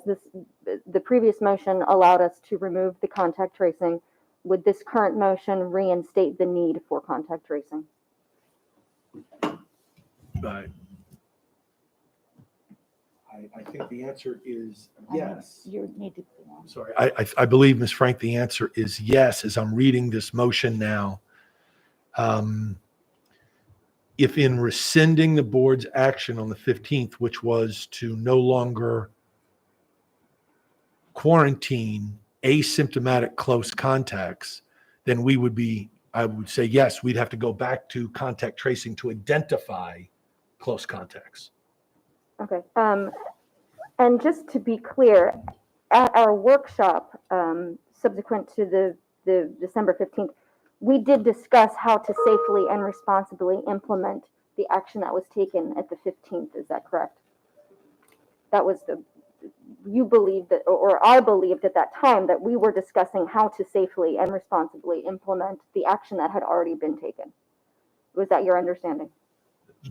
That is, in everything we do, we're working to make sure it's done safely. Thank you. In everything that we do, we are working towards ensuring health and safety of all the students and staff. And so we have been working diligently with the Department of Health to implement this in a safe and healthy manner. Great. Last question. Do you have any estimate on the amount of time that administrators were previously taking to contact trace? I could not give you a number of minutes in the day or hours in the day. What a principal and assistant principal will tell you was comments like, I was in my office all day long contact tracing, or I stayed up until 10:30 last night making phone calls and in conducting contact tracing. Those are anecdotal, but those are very common and we're every day, all day, but I don't have a number to share with you. All right. Thank you. Yes, ma'am. Ms. Ellis. Oh, you're just going. I'm just going around on this one. Sorry. Well, since you gave me the microphone. Yes, the staff work group that we conducted in December, that was the biggest concern from our administrators. And I felt like the sense I got is it's a lot of spinning wheels and a lot of healthy kids being kept out of the classroom. So I can't support this. Thank you. Yes, sorry, I am going around Robin on this one because I figured most people would have a comment. So, Ms. Corkadell. Thank you. I removed this there. So I guess I'll just first say that I was surprised to see it less than 24 hours arriving, particularly when we did make a point to have the workshop, which thank you, Dr. Arlotto, Dr. Kalyana Raman, and Dr. Tobin, and Mr. Silkworth for arranging it. I know that's a big mountain to move at the last minute, and appreciate that opportunity for the dialogue and to get out some things I think that needed to get out there. And so I got to say, though, as I'm reading this, I am in agreement with Mr. Silkworth. I am not comfortable with the language of the safely, responsibly, because we've already accomplished that, and was evident as by our continual adaptation as the CDC is adapting. Secondly, I believe our original plan worked because we had ready access to testing to allow our kids to test out early, and our case rate numbers were manageable. That's not the case, and I don't have any more staff. A resource is only a resource to the extent that they physically can perform the work, and I just don't see the numbers adding up to being there and actually being able to perform our core functions of education, keeping our kids safe. The very people who are pitching in on this, they've got other obligations that cannot be ignored or tabled. And I really do think that we found a way to strike the balance and allow that flexibility. And I trust our state and I trust our folks that when they say, okay, we can do this, and here's how we are going to do this.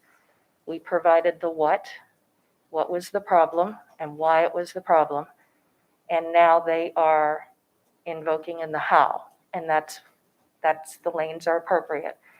And this is a short-term policy decision. I understand that, so it was in our purview, and I do believe that we are going to be able to move forward and make the adjustments without having to do rescinds.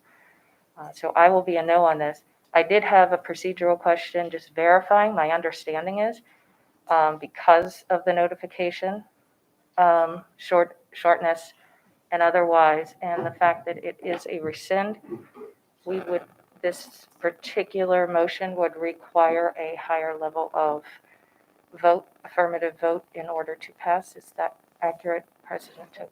That's my understanding. Okay. That was all I had. Thank you. Mr. Burns?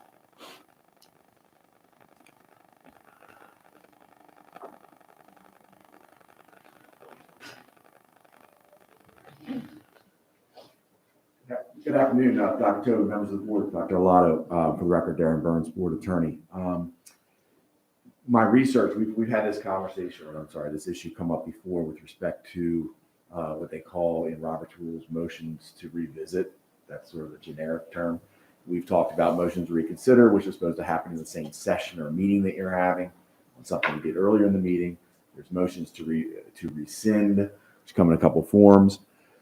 You are a smaller body, and as I researched this, I believe the best advice I can give you is this. First of all, if a member of the board intends at an upcoming meeting to seek a motion that would rescind a prior action of the board, in this case, that's what you're talking about from December 15th. The best thing to do for the member seeking to do that is to notify all members of the board at the time the meeting is called. Your meetings are generally considered called on the Friday before when you publish your agenda. That's the best and most upfront way to provide your members notice that you intend to do this.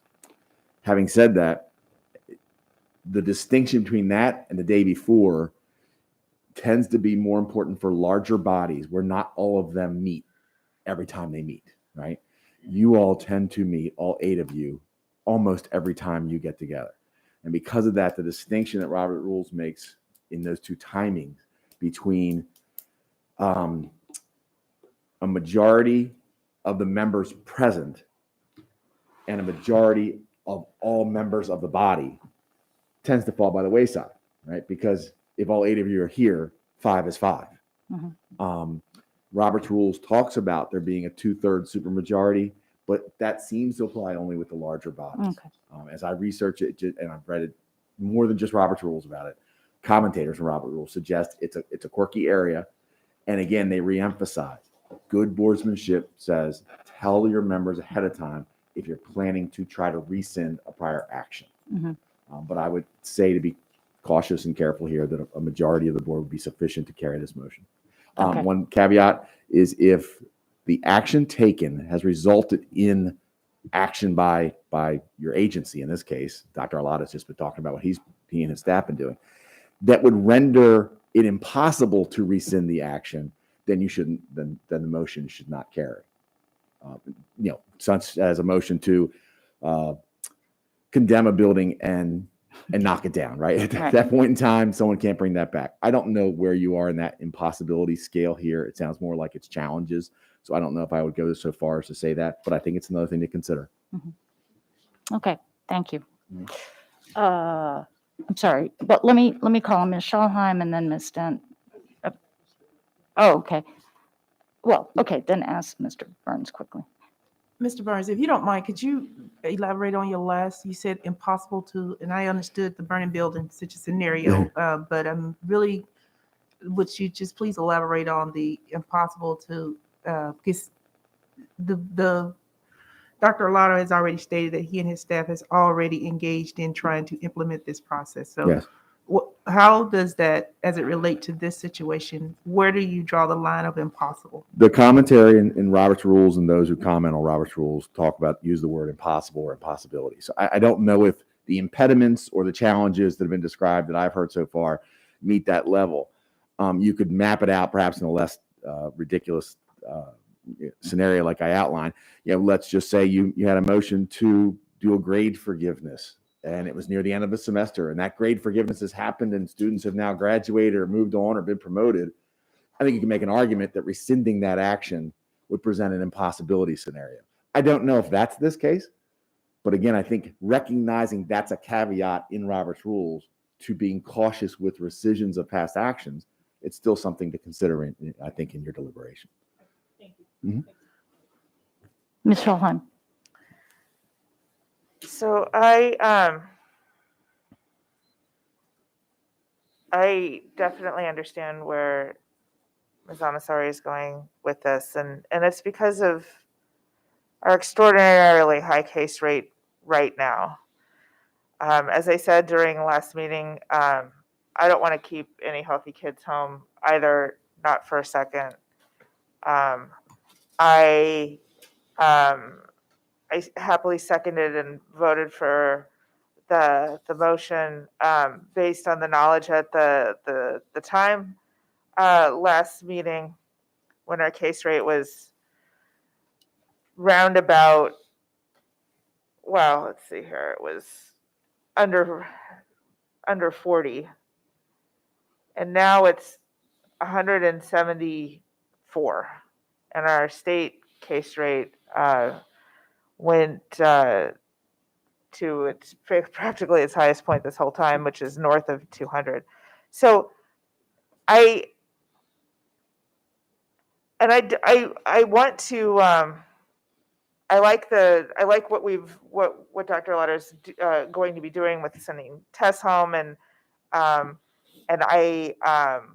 like that the close contact quarantine is 5 days, and I'm glad that we're going back with the CDC on the positive cases. But I think that we just have to, I voted the way I voted last time because I was meeting the moment and wanting to be cognizant of staff time and all that. And but now I used to talk about a 45-degree trend line. Now I can unfortunately talk about a 90-degree trend line. It's a vertical line. It couldn't be more vertical if it tried. So I am likely to support this because of where we are right now, not because I don't want to go to where we decided we wanted to go last time, if that makes sense.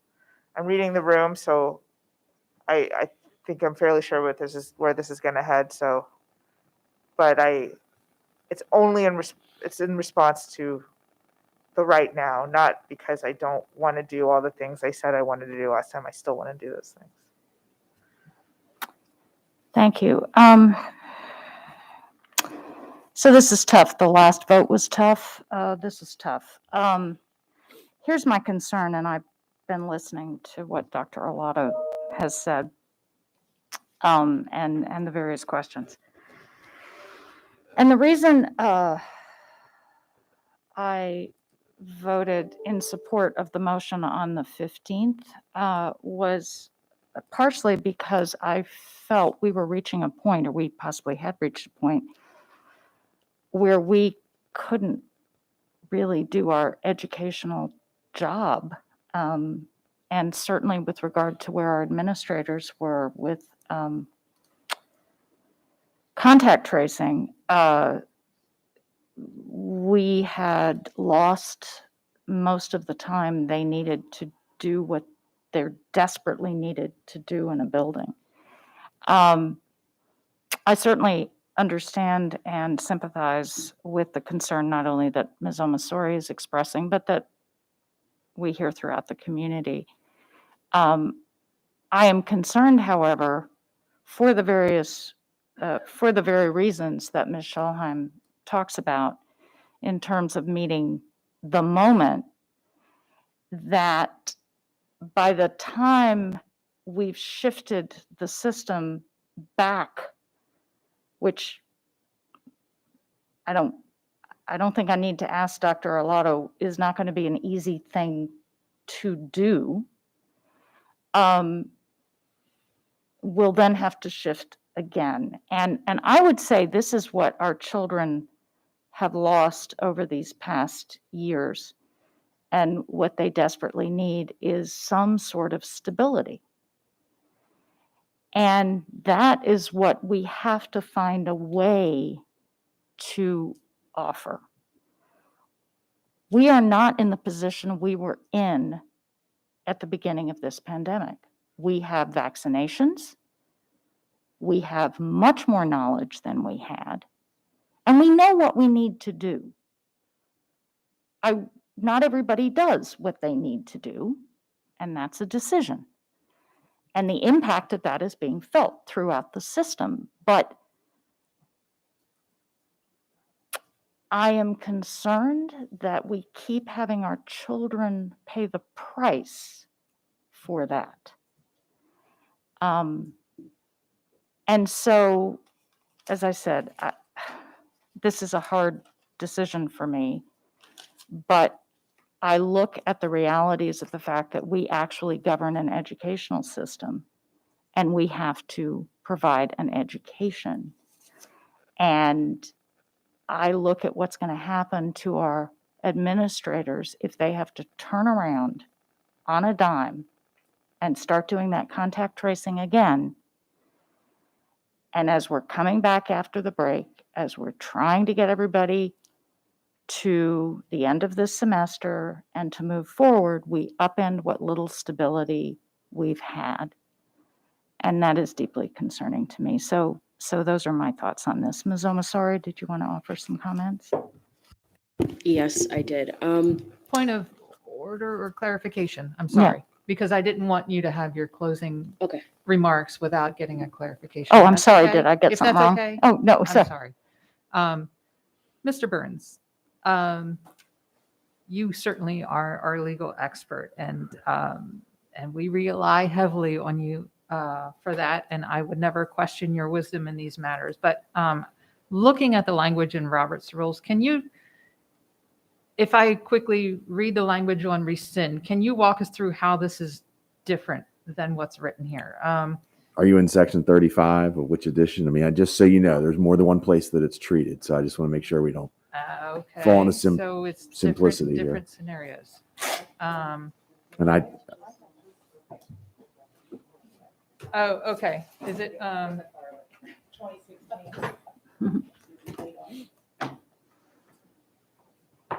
Okay, so first of all, this is not a reconsider. That's not that would have to, applicable. that is supposed to occur in the same session as Right. in which you took the action. Right. And is to be done by somebody who's on the prevailing side of it. So a rescind, a motion to rescind can only be made if no action has been taken on the original motion. And that- Action has been taken. But if you read on about again, this is 100 and some year old set of parliamentary rules. Over time, that has been interpreted to mean an action that does not present an impediment or an impossibility on the rescission. And again, I was stretching it on the spot for analogies, but I think what you mean, for instance, is the board takes an action, approves an action, and people begin writing up what they'll do about that. I don't know if writing up what you plan to do is action. And does it rise to the level of impossibility or impediment? Probably not. And I think those are the kinds of distinctions. But that's the kind of thing that can't be rescinded. But right. The motion to rescind requires a 2/3 majority to pass. If the rescind motion passes, it completely wipes out the original. So that's the part. That's the first rule. That's the 2/3. But there's another sub part of that, which if you look, you'll find it. That says also can be a majority, even without notice, a majority of the entire membership of the body, which is why I said to you, it's a little unique. Let's say you have a large corporation and 40 people on its board or its body, right? Theoretically, you could have a situation where a majority of those people is not the same as a majority of members present at a meeting. And again, Robert's rule is not just written for public bodies. I mean, it's written for deliberative bodies of all types. So you have to that's why you have to work and make sure you look at it. And I've looked at it before and thought, absent notice, it's got to be 2/3. But the more commentary I read, the more I believe that for this body, a majority of you could rescind your own action. Again, assuming there wasn't an impossibility created by action that's been taken since. Okay. That's- So and the that's- language I'm reading is there's different language in different parts that apply to different. I Scenario have a memo. I have memos of advice I give in this board over the years, depending on the questions that come up, that I pulled together from those various sources, and that I can certainly bring that out and read that for the record. You can recess and we can talk about it. But Okay. what I've told you on the record is the best advice I can give you. Okay. And the timing of notification of this motion. For some bodies, meaning like the body that we're talking about, that will make a hard and fast distinction between a 2/3 or majority vote. I don't believe for you falling within the majority of the entire membership, since that is exactly the same number of people here today, creates much of a distinction. Okay. And I appreciate this. And Right. I appreciate the board's time because if I'm reading the room, I don't think it greatly impacts the outcome Right. here, but moving forward, we need to understand this. And it's important to understand too the situations you have had, and this is where it gets confusing. You have had policy matters come before you. And I'm talking about policy, like as in board policy from which flows regulations. And you have had, I can remember a meeting a few years ago with a member who's not here anymore, specifically wanting to suspend your normal policy development process in order to fast track a policy or fast track a change to a policy. And you would have received advice from me or I think anyone else that would say under your own policy, it talks about a unanimous vote to do that. Robert's rules might suggest to you it's a supermajority, but you as a board have said, no, we don't want policy to be done that way. We have a multi-reading process. And if we're going to jump outside that, it's got to be something everyone agrees to. So those are the kinds of things that you hear that sometimes, and you get into this kind of argument and you wonder which, or this kind of discussion, which it is. And like I said, I've researched it several times as it's come up over the last 3 years, this revisit. And I believe I'm giving you the soundest advice I can give you. Thank you. Okay. She raised, Ms. Corkadell, did you have a quick question? well, what she said raised another question There you for go. Mr. Bird, so my apologies. On the notification, Yes.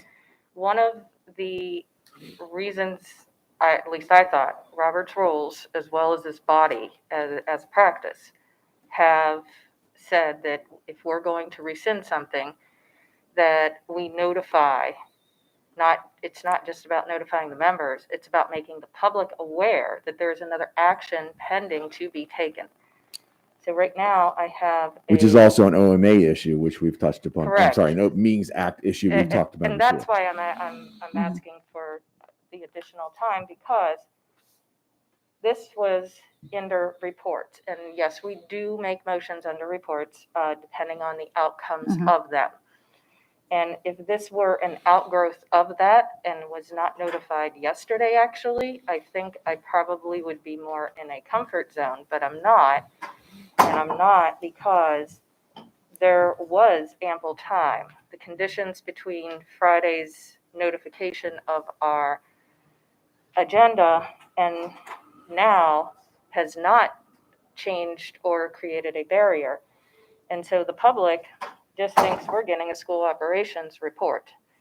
And we're talking about rescinding something that had a major impact. And so I just want to be clear on that because we've made other members in the past go through great lengths from notifying in the previous meeting to at the very minimum notifying, in which point we put it on the yellow sheet. The intent of taking possible action as a result of that. So I just want to be clear where we were just doing what we thought was in transparent interest and what our obligation is as it relates to public, because we had the workshop and obtained the information weeks before this meeting. And we knew that what was happening in the public and the risen cases, we were made aware of that, as well as the memo saying that action has already started to take place on this. So that's why I'm asking. You're now in the area where something that you might consider parliamentary procedure merges with or does a Venn diagram with the Open Meetings Act. Yeah. And one doesn't necessarily drive the other. But we know, and I recall this instance you're talking about, where the public was made aware, because the board was made aware the preceding Friday, that something might be discussed at the Wednesday meeting. And the Open Meetings Act does say that the part of agenda, and by the way, an agenda only has to be published by law 24 hours in advance of the meeting. So what you all do is sort of that additional dose of transparency, that additional, you meet a higher standard because you tend to get your agenda out, your proposed agenda out. But we don't then 24 hours in notice. That serves as our notice and our choice. That's my Once point. that notice serves, that is it. There's no more, unless the president determines along with the But what you need to know is what the Open contract. Meetings Act says about notice, since you choose that as your marker, not Tuesday, but Friday. What the Open Meetings Act says is that to be consistent with the purpose of the act, which is to provide the public with notice of that which you know will be on your agenda of your public meeting, they should be provided that ahead of time. I think we've talked about motions that come up in the process of a meeting no one's even thought about before. Right? That's why I said it would Versus almost have plan. been better fitting if it would have came out of the update, but it didn't. But that's again, that doesn't mean parliamentary wise there's a point of order to be taken, but it does mean it's an Open Meetings Act concern, which we've talked about before.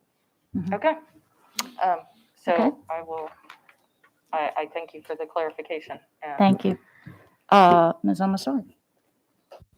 There are no more lights. Okay. I don't see any. So just to preface, and I think that Ms. Schallheim spoke to a number of the concerns that I share with her. I am not against the original motion. In fact, I voted for the original motion to change the way in which we quarantine. I won't speak for all on the board. I will only speak for myself. At the time that motion was made, I did not have a proper understanding of the effects of the Omicron virus and the effects of COVID cases and the surges that would take place as we head into the holiday and as we're coming out of it. And while I agree with President Tobin's former point that we know a lot more about this virus than we did at the beginning of the school year, we also have a number of uncertainties that are really what spurred me to make this motion in the first place. I don't want to use anecdotal evidence to back up what I'm going to say, so I will just reference articles I've read that have shown that the Omicron variant have seen more people be asymptomatic when they test positive, and that trend I've seen in my community, I've seen in my classes, I've seen in my friend group.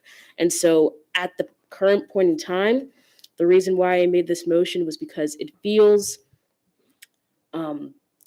wrong to allow for asymptomatic students who could potentially be positive to not quarantine when we're seeing more asymptomatic positive students. There's not really more I can say, and I don't know that my words will change the opinions of those on the board, but all I can really do with the position I have here is to make a motion in a way that I feel our school system must proceed.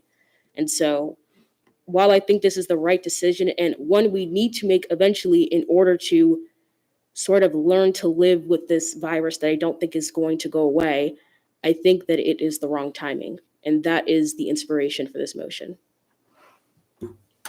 Okay, thank you very much, Ms. Omasori. So I think we are in a position to vote. Yes, thank you, Mr. Burns. Ms. Howe.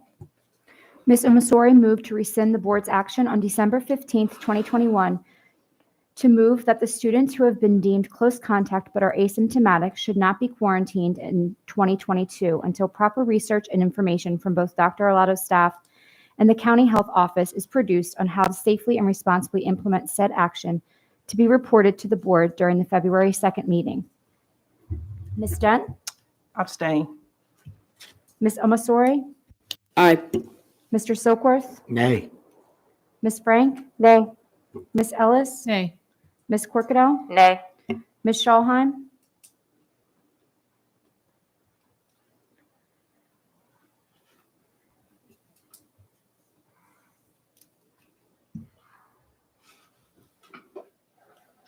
Aye. Dr. Tobin? Nay. That's 2 in the affirmative, 5 in the negative. Motion fails. And 1 abstention, I'm sorry.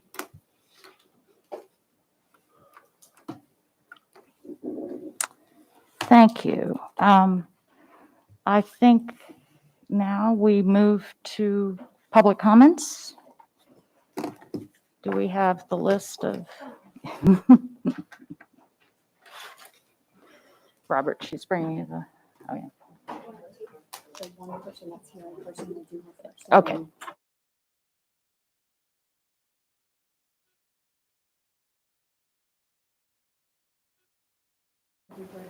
Yeah, oh.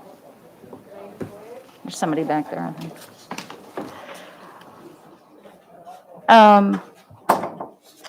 All right.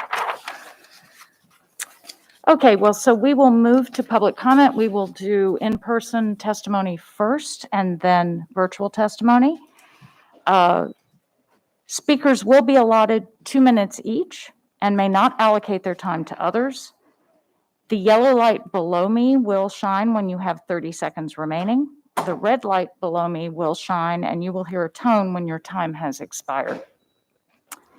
The board asks that comments remain civil and appropriate for the various audiences that may be watching or viewing this meeting. Student-specific and personal matters are confidential and cannot be discussed in this forum. Please speak only on the topic which you signed up to speak. It is not the board's general practice to engage in questions and answer sessions with speakers. For the record, please give your name before speaking. Handouts should be given to the board assistant. So as I said, we will begin with in-person testimony. And today we have, I believe, only one person here for in-person public comment. Sydney, I'm sorry, Kukaro, is that correct? Thank you. Hello, my name is Sydney Kukuro, and I am the mom of 2 elementary students at Odenton Elementary School. Can you hear me okay? Should I continue?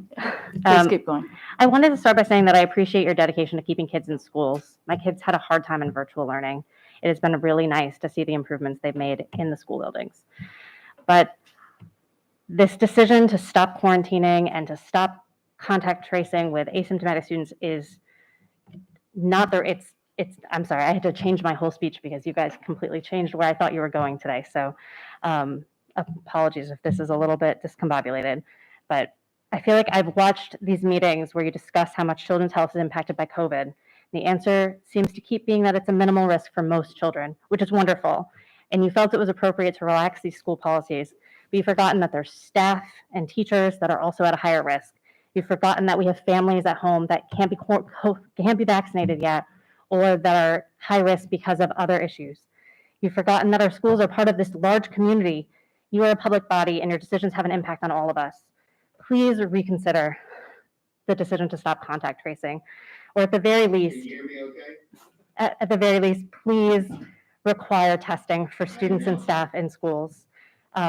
Being told that a student in my child's grade has tested positive tells me nothing.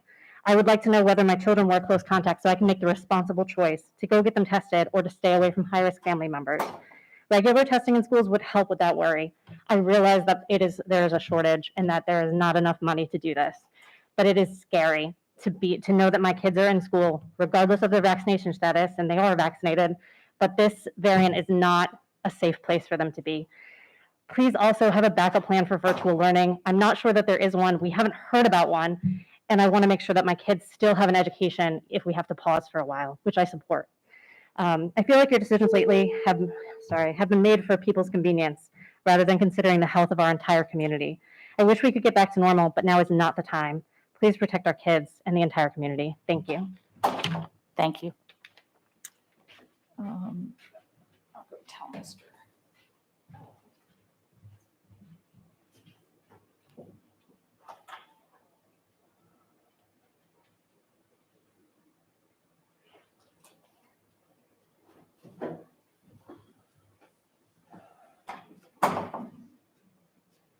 Good afternoon, ladies and gentlemen. Speakers will be allowed 2 minutes each and may not allocate their time to others. Ms. Howe will indicate when your time has expired.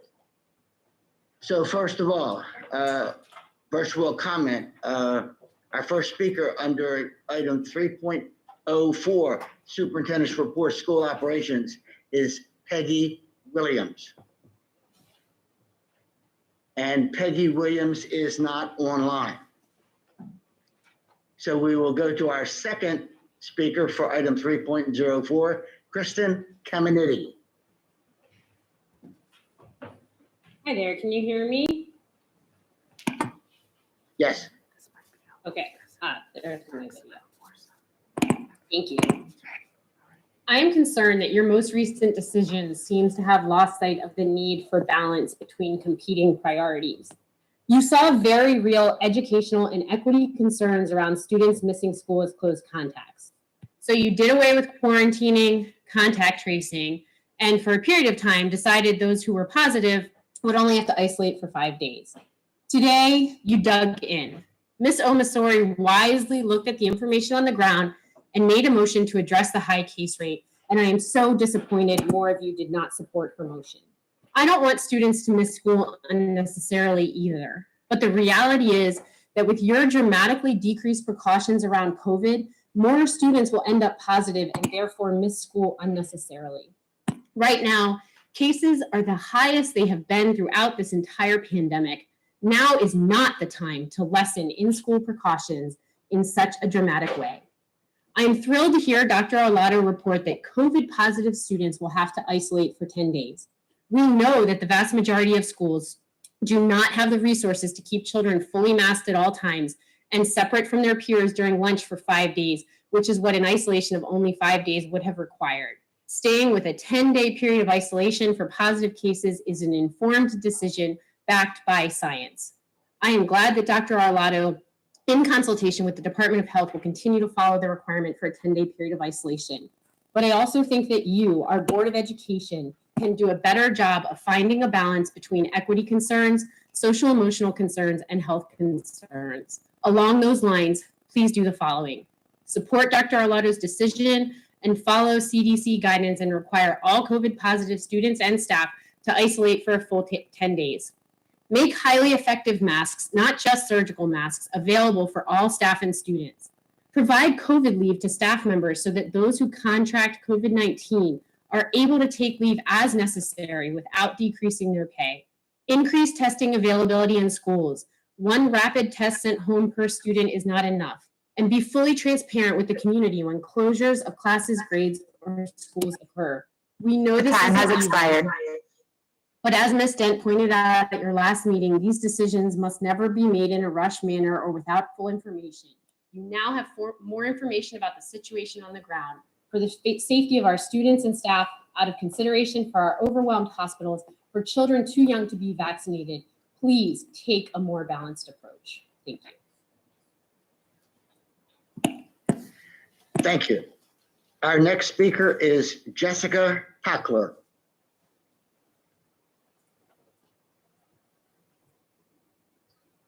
Thank you. I'm the parent of 4 AACPS students in 3 different schools. Each level is different and has different needs and concerns. But when it comes to COVID, the overriding concern should be the same: keep our kids safe, healthy, and learning. You may personally believe that COVID is not a big deal, just a cold, especially when it comes to children, and that is your personal choice. However, that isn't a choice that you get to make for the 85,000 students in the school system and their teachers. Not one of you is a medical professional, a scientist, or a health professional. What you choose to do for our families must be based on medical and science professionals. And every single one of those experts say that COVID is a concern, major concern, and must be handled appropriately at the school level to prevent spread not only with the schools, but also within the community. So if the priority is to keep kids in school and learning, what is AACPS actually doing to slow the spread within the schools beyond masking, which adults can't even do correctly? What is AACPS doing to keep students learning when they are not at home? I'm grateful, very grateful for Dr. Alato's announcement today to follow the CDC isolation guidelines. And I appreciate the wisdom of Ms. Amasori. And I am again disappointed in the majority of the board. The CDC lists important layers of prevention needed to keep the schools safe, yet you continue to make decisions that increase that risk, not mitigate it. Eliminating contact tracing instead of finding the right way to do it, ending surveillance testing, sending kids back to school without a testing program, and again, refusing to allow CDC quarantine guidelines. You should be erring on the side of health and letting the experts make decisions, not you. If we aren't going to do that, then we need to provide virtual options for families who simply cannot afford to take this health risk. Forcing families to risk catastrophic health issues may be legal, but it is not morally responsible. What did AACPS do over the break to improve the remote learning options for our students when they get sick or exposed? How is AACPS ensuring no learning loss for those children? Why isn't AACPS using the available technology in the classrooms already to allow students to observe class while at home? Why isn't the board pushing the administration on this? And how did we fail so completely at this? I've yet to meet a single person who found the remote option from fall a positive learning experience, and most weren't even able to access it because it was so poorly implemented. What has been done to fix that? How can we as parents trust our children's health and education to you if you won't take the minimum recommended precautions and ensure the equitable class education you're entrusted with? I know our students, individual teachers and principals are doing everything within their power, but I can confidently and sadly say the school system is doing the bare minimum. What are you going to do to fix the mess that is on your hands and allow our children to access education safely in the classroom and at home? Thank you. Our next speaker for item 3.04 is Peggy Williams.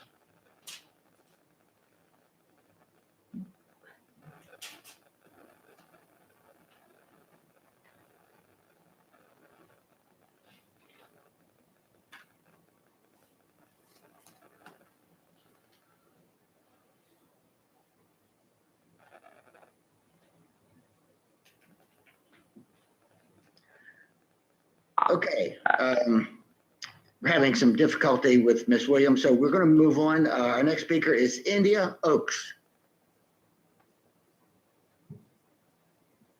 India Oaks, Bates Middle School, and thank you to the 2 board members putting human life first today. One of the definitions of operations is something involving the practical application of principles or processes. There is nothing practical in how AACPS is operating, as it blindly focuses on in-person learning, continually stripping away at the process to ensure the safety for our students and staff. Unlike numerous other jurisdictions with similar populations, AACPS has no contact tracing in place, no surveillance testing, no test-to-state program. At this point, the mask mandate is the only protection fully in place, and that is not always enforced. And there is nothing currently in place allowing all our kids to effectively do work when at home. To directly quote the U.S. Department of Education, posted on their website in bold letters, schools should take all deliberate action to prevent transmission and limit exposure within schools by implementing layered prevention strategies and implement effective practices that address students' social, emotional, mental health, and academic needs when students are temporarily not attending school in person due to COVID. Stop throwing out false and outdated information as reasons for your decisions. Stop citing children are at low risk or less likely to spread COVID at school, and start to do the right thing implementing safe and effective policies, because it is no longer just a concept to say one death is one too many. Thank you. Thank you. Our next speaker is Chelsea Treadwell. I'm the parent of 2 elementary students. I understand that COVID is here to stay and we need to learn to live with it. The keys to that statement are learning and living. It does not mean hold fast to what school used to look like and plow ahead no matter what. I understand the data driving the desire to keep schools open and appreciate it. However, being in person isn't always better for every student, no matter the circumstances. Whether being home or in school is better depends on the conditions of each place. The better place is likely to be where there's consistency, security, trust, a sense of community, and resources available. When teachers are sick, kids are double and triple stacked in a class, and the remaining staff are exhausted and the kids are exposed to serious illness. It is not necessarily better than home for a couple of weeks. It might be, but AACPS hasn't made the information available for parents to weigh that choice either. I don't know when my kids are double or triple stacked in a classroom until after it happens. How many kids is too many? I don't know what happens when the nurse is out. I don't know what happens when there are no custodians. All I hear is somebody covers it, but staff were already covering from the most creative corners before the current crisis. Where are they coming from now? Anne Arundel County Public Schools is saying, just trust us, but that isn't good enough to convince me that in-person is better for my kids. In order to trust that in-person is better, I need to know the metrics by which the school must close. How many kids is too many in a classroom? How many teachers need to be out? What happens when there's no nurse? What about the custodians? Kids and staff are wearing their N95 masks, that staff and students have access to testing, that you're working towards a vaccination requirement for all staff and students, that teachers get leave and not punished when they stay home, that you will go virtual when it becomes absolutely necessary as waves of COVID, its mutations, and other novel viruses or increasingly frequent natural disasters roll in. This is what I need to know what is better for my kids. Thank you. Thank you. Our next speaker is Mary Grace Gallagher. Hi, I'm Mary Grace Gallagher, president of the Annapolis High PTSA. The last few weeks of the year at our school saw unbelievably rapid COVID spread. In order to protect our families, our teachers, our students, and our communities, I worked with a coalition of PTA presidents to urge you to shut our schools down for those last few days before winter break, to no avail. It may have been too late at that point anyhow, as the viral train was already chugging down the tracks full speed. Most of the mitigation efforts we had in place were falling short with Omicron. Vaccinated people were having breakthrough cases. Cloth masks were proving unreliable barriers. The past week, mere days before this week's planned return to school, with our hospitals at code red capacity, Annapolis High parents started reaching out to PTSA leadership asking what we could do for our kids and school staff in a system that didn't prepare any kind of backup plan for any virtual learning. We decided to buy high filtration masks for our teachers. This is a reasonable step that the county should have already taken on our school's behalf. Other districts like Montgomery County have bought several 100,000 KN95 masks to protect their students and teachers, but not Anne Arundel. We're out in the eastern suburbs where it's every school for itself, every family for itself, every teacher for him or herself. Our PTSA started a fundraiser on Sunday. In 2 hours, our school, which I'll emphasize is not a wealthy school compared to some in the county, our 42% free and reduced lunch school raised more money than I remember it ever raising. These parents and teachers are spending their hard-earned money on PPE that it is the county's responsibility to handle if it is unwilling to consider alternative learning arrangements. Our fundraiser brought in a mask for almost everyone for 1 week. My ask today is that you confront this new variant by offering KN95s for students and teachers as soon as possible. Our PTSA members just bought us a week when our emergency rooms are somehow cramming icy car crash victims in with their COVID victims. If our students have no way to do their work from home, then please do the minimum to protect them and their teachers in the buildings and give them better performing. The time has expired. Thank you. Thank you. Our next speaker is Letitia Hicks. Good afternoon, Latika Hicks. As a parent, I would greatly appreciate it if the school district had a plan and a backup plan, no matter how difficult that may be, to keep schools operational and the school community safe and healthy. Instead, families went in and returned from the winter break with zero confidence that this administration was going to put the health and safety of the students and staff first. The lack of communication and planning is embarrassing, especially in comparison to our neighboring school districts who are bold enough to make a decision based upon the current situation. The Maryland Department of Health reported that hospitalizations statewide have reached their highest point since the start of the pandemic. This district's response to the COVID surge, hospitalizations and infections rate in the county did less than maintain the status quo. You roll back on mitigation strategies to help prevent the spread of this virus, which may increase the number of children and staff missing school. Thank you, Ms. Omasari, for your motion.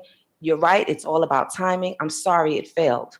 Staying on this course is not helpful and unfair to our students who deserve consistent education and support. I ask you to remedy the situation you created by pivoting to respond to our current situation and be flexible enough to update changes as necessary. I'm glad Dr. Arlotto will follow the CDC guidance and require all COVID positive students to isolate for 10 days. 5 days is only sufficient if it is possible to guarantee children will continuously wear their mask properly throughout the day, and we see that is difficult for adults. I'm asking that 1, the board support Dr. Arlotto's adherence to the 10-day isolation. 2, that you acquire, distribute, and make readily available effective masks like K95s for all staff and students. 3, do not penalize students and staff who contract COVID-19 and must isolate. 4, increase in-school testing, obtain more rapid tests. 5, use the available technology for real virtual learning as a backup to prevent learning loss. And finally, please communicate to us in advance what the plan is and our options so that we can do what is best for our families and develop confidence in the decisions and the leadership of this school district. Thank you. Thank you. Our next speaker is Alexa Walsh. Hello. Thank you for your motion and intelligent reflection, Ms. Omasori, in light of the surge. I do think that rescinding versus not rescinding the contract tracing will both ultimately result in empty schools, but one resulting in more sick kids. Thank you, Dr. Arlotto, as well, for returning the CDC isolation and quarantine guidelines for K-2 through 12 schools. I have 3 children in the Annapolis cluster, and I'm an active supporter of the schools. My husband and I are also a physician and veterinarian here in the county. Governor Hogan stated yesterday that Maryland hospitalizations are experiencing a 500% increase, and we are not even near the surge peak yet. AAMC's EDs, ICUs, and wards are full, and our healthcare system is struggling more than we ever believed that it could. What does this mean? The real possibility of substandard care, lack of capacity to address other everyday emergencies. Our public schools cannot be complicit in this. It's clear that some people are far removed from this reality and continue to refer to COVID as just the cold. For some, especially unvaccinated, it means an ICU stay and even death. My son brought home from middle school days before Christmas and shared it with his brother, grandparents, elderly aunt and uncle, dad, and sister over a span of 2 weeks. We are a vaccinated, boosted, mask-wearing, and common-sense family, but this virus is just that contagious. We were lucky and recovered after a lengthy quarantine and isolation period. However, the number of children falling seriously ill and being hospitalized is rising quickly. The Annapolis cluster alone contains many vulnerable families. And due to the commitment of in-person learning, I will urge as many safeguards in order to avoid viral spread in the school, given the real potential for tragedy. Things we can do now to minimize risks. Schools have assemblies and performances scheduled within days. Please create guidance to modify, postpone, or limit capacity for assemblies, performances, and limit outside visitors to schools.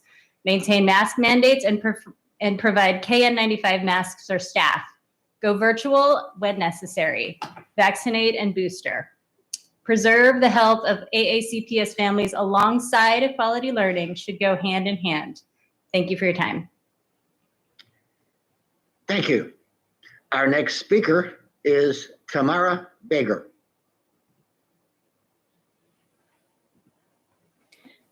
Good afternoon, Tamara Beeger, Odenton mom of 4. I'm tired of COVID and being careful and distancing and exposures and testing, and I know we all are, but I'm trying very hard to understand the decisions that are being made for our school and for the safety of our students and our staff. I thank Dr. Arlotto for making the change to uphold the CDC COVID-19 guidance for K-12 schools to isolate those who are COVID positive for 10 days. One of our sons tested positive for COVID the week before winter break, and thankfully our entire household was vaccinated, and he did not develop severe symptoms, and his symptoms only lasted a few days. But on day 6, he still tested positive with a rapid home test on day 6, which means he was still contagious, even if his symptoms were gone. He did not test negative until day 8 with a home rapid test. Out of precaution, our son remained in isolation until he was negative, and the entire family remained in quarantine through the Christmas holidays out of precaution of spreading the virus to others. It was difficult for us. We wanted to ensure our household, family, friends, and school stayed safe and healthy. If our son had returned to school after 5 days, he could have exposed others to the virus. And because of our family's exposure, even if we were vaccinated and asymptomatic, we could have been carriers and exposed others as well, including the unvaccinated and those easily susceptible to COVID infection. Our family has sacrificed so much to have our safety and health endangered by poor, misguided, and uninformed decisions made by the board. We want our children in school, and we need you to make the hard decisions to keep them safe. The best policy is to follow the guidance from the CDC, including contact tracing, a 10-day isolation for those positive with COVID, quarantining close contacts, and practicing social distancing. Please uphold the 10-day isolation for those who are COVID positive, and please rethink contact tracing and identifying close contacts. I thank you very much, and I really hope that you make the decisions. It's not too late to make the changes. Thank you. Thank you. Our next speaker is Peggy Williams.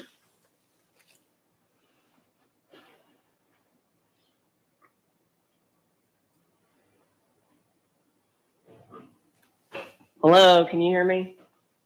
Yes.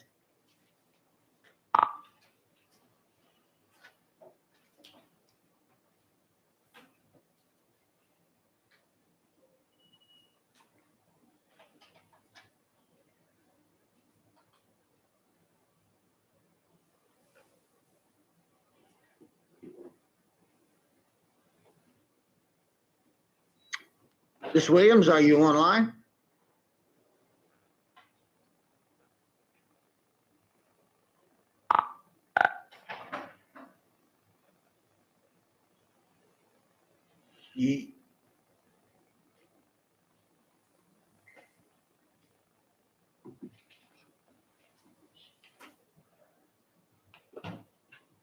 Okay, so we'll have to move on. For item 7.05, 2021-2022 school year calendar, our first speaker is Mary Dadone.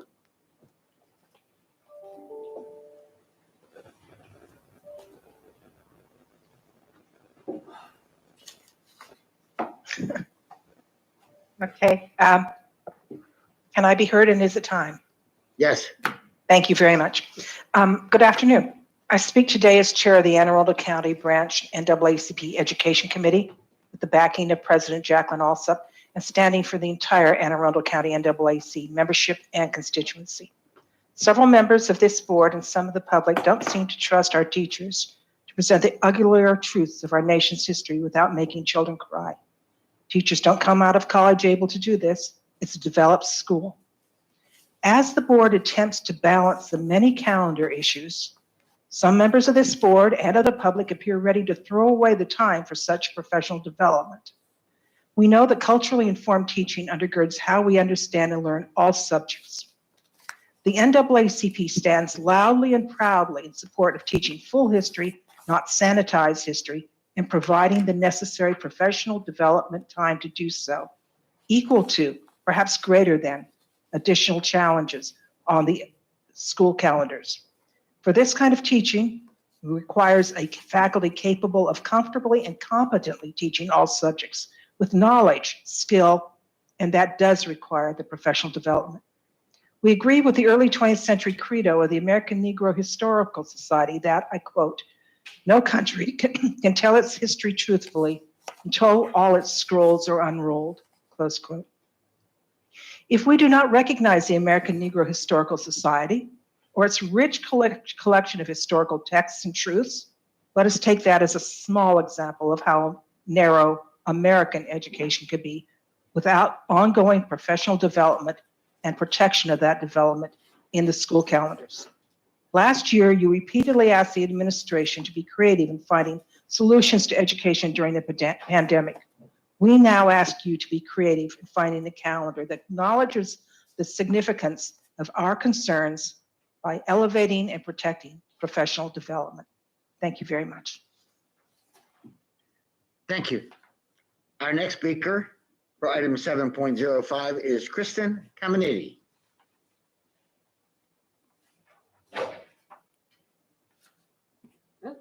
Can you hear me? Yes. I can't see me. There. Now you can see. Okay, sorry about that. I am hopeful that I understand correctly what this agenda item is about. I think that some folks were a little if there was just miscommunication. But if I understand correctly, this is about voting to take May 3rd off for teacher mental health. I am glad to know that our school system is seeking to address teacher workload and mental health. I fully support this effort and support giving the teachers a full day off to be used as they desire on May 3rd, 2022. However, I want to be clear. Giving teachers this day off should not leave our Board of Ed or central office feeling as if they have done what's adequate to show support for our teachers. Teachers feel valued when they know those in charge care about their safety. They feel valued when their workload is not added to unnecessarily.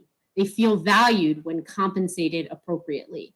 The contract that's in the process of being ratified is a start, but we must work every year and every day to continue to ensure that our teachers and other staff members are paid adequately and feel valued by our school system and entire community. In the middle of this pandemic, we need to assure them adequate leave so that they can remain out of school if they test positive for COVID-19 without worrying about their pay decreasing when they run out of leave. With a state of emergency once again being declared by our governor, assuring this leave for teachers and school staff is more than appropriate. As citizens, we need to be willing to pay more in taxes in order to recruit and retain the highest quality educators. There is nothing more important than the education of our children, and there is nothing more instrumental to a quality education than quality teachers, school counselors, social workers, speech language pathologists, administrators, and support staff. So yes, giving this day off is a very small step in the right direction, but there is so much more to continue to do. Thank you.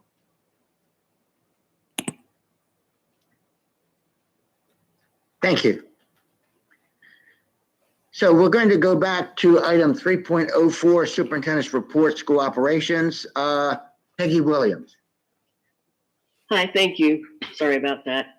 I appreciate that genuine concern of our children, and you guys are making common sense decisions to keep the children in school, and that you understand that the board's goal is to educate our children, not their health and safety. I thank you for that. Seems there are a lot of commenters making medical recommendations to the board when it's not in their purview. So I appreciate that. I'd like to start by talking about masks. By now, we all know that wearing masks does not stop viruses. If they did, then the virologists in level 4 biosafety labs would just be wearing masks, and they are fully suited up.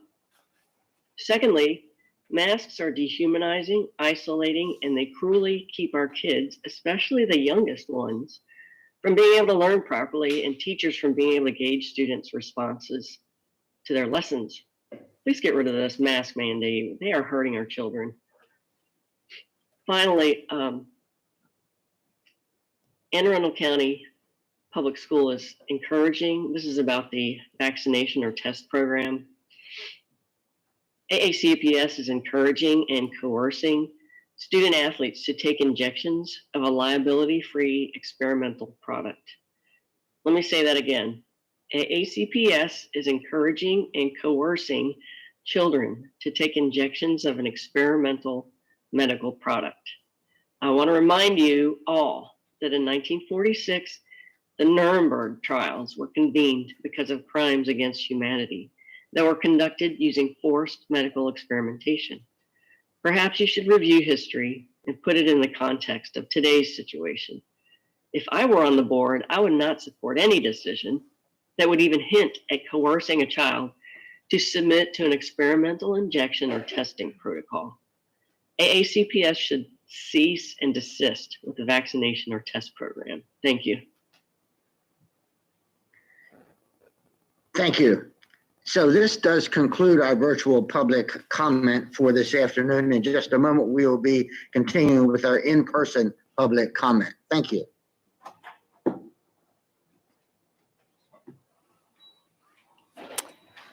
Okay, thank you. I believe, in fact, that is the end of our public comment. So we will now move to item 6.01, consent items. Dr. Arlotta. Can I move to bundle those, please? Oh. Item 6.01 to 6.04. Second. Okay. Consensus to bundle? Okay. Dr. Arlotta. Thank you, Madam President. I recommend that the Board of Education authorize the contracts as listed on today's agenda, 6.01 through 6.04. So moved. Second. Okay. Ms. Howell? Ms. Dent? Affirm. I'm sorry, I didn't hear your response. Yay. Ms. Amasori? Aye. Mr. Silkworth? Aye. Ms. Corkadell? Aye. Ms. Schalheim? Aye. Dr. Tobin? Aye. 6-0, motion passes. Okay, we will now move on to item 7.01, administrative personnel appointments. Dr. Arlotta. Thank you, Madam President. I recommend that the personnel listed on the attached sheet be promoted and or appointed. So moved. Second. Okay. Ms. Howell. Ms. Dent? Yay. Ms. Amasori? Aye. Mr. Silkworth? Aye. Ms. Ellis? Aye. Ms. Corkadell? Aye. Ms. Schalheim? Aye. Dr. Tobin? Aye. Motion passes 7-0. Thank you. Item 7.02, personnel. Dr. Arlotta. Thank you, Madam President. I recommend that the board approve the actions as stipulated on the attached sheets. So moved. Second. Ms. Howell? Aye. Ms. Howell. Just in his mouth. Thank you, Ms. Dent. Ms. Amasori? Aye. Mr. Silkworth? Aye. Ms. Ellis? Aye. Ms. Corkadell? Aye. Ms. Schalheim? Aye. Dr. Tobin? Aye. Motion passes 7-0. Thank you. Item 7.03, sabbaticals. Dr. Arlotta. Thank you, Madam President. I recommend that the board approve the sabbatical leave requested. So moved. Second. Ms. Howell. Ms. Dent? Aye. Ms. Amasori? Aye. Mr. Silkworth? Aye. Ms. Frank? Aye. Ms. Ellis? Aye. Ms. Corkadell? Aye. Ms. Schalheim? Aye. Dr. Tobin? Aye. Motion passes 8-0. Okay, thank you.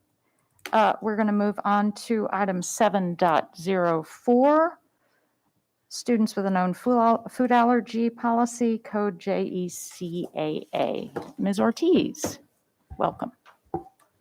Good afternoon. For the record, Jeanette Ortiz, Legislative and Policy Counsel. Before you is policy JECAA, students with a known food allergy.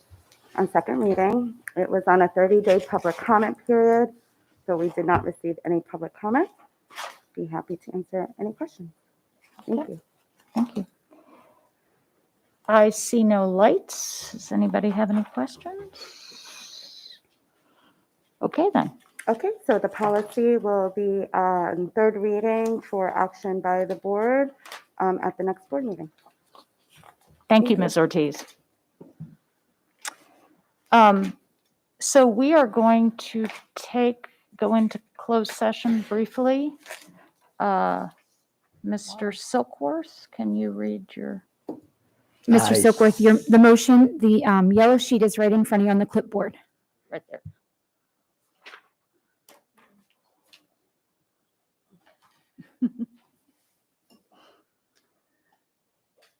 Okay, Madam President, I move that the board go into closed session to conduct collective bargaining negotiations or consider matters that relate to the negotiations. So moved. Second. Second, whatever. What have you. Do we need to vote on this or can we do consensus? Yeah, consensus? Okay, then. Thank you. We will be in closed session briefly.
You good to go?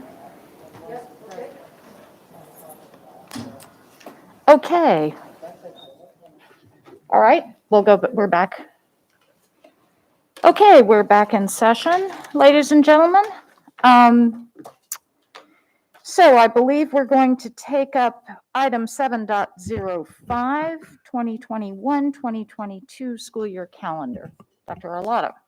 Thank you, Madam President, members of the board. As a reminder, and is written on your yellow sheet, that at your November 17 meeting, the board approved a motion to request the superintendent review a potential system-wide closure date on May 3rd, 2022, after reviewing all needed contracts and bring recommendations to the board at the January 5th, 2022 meeting.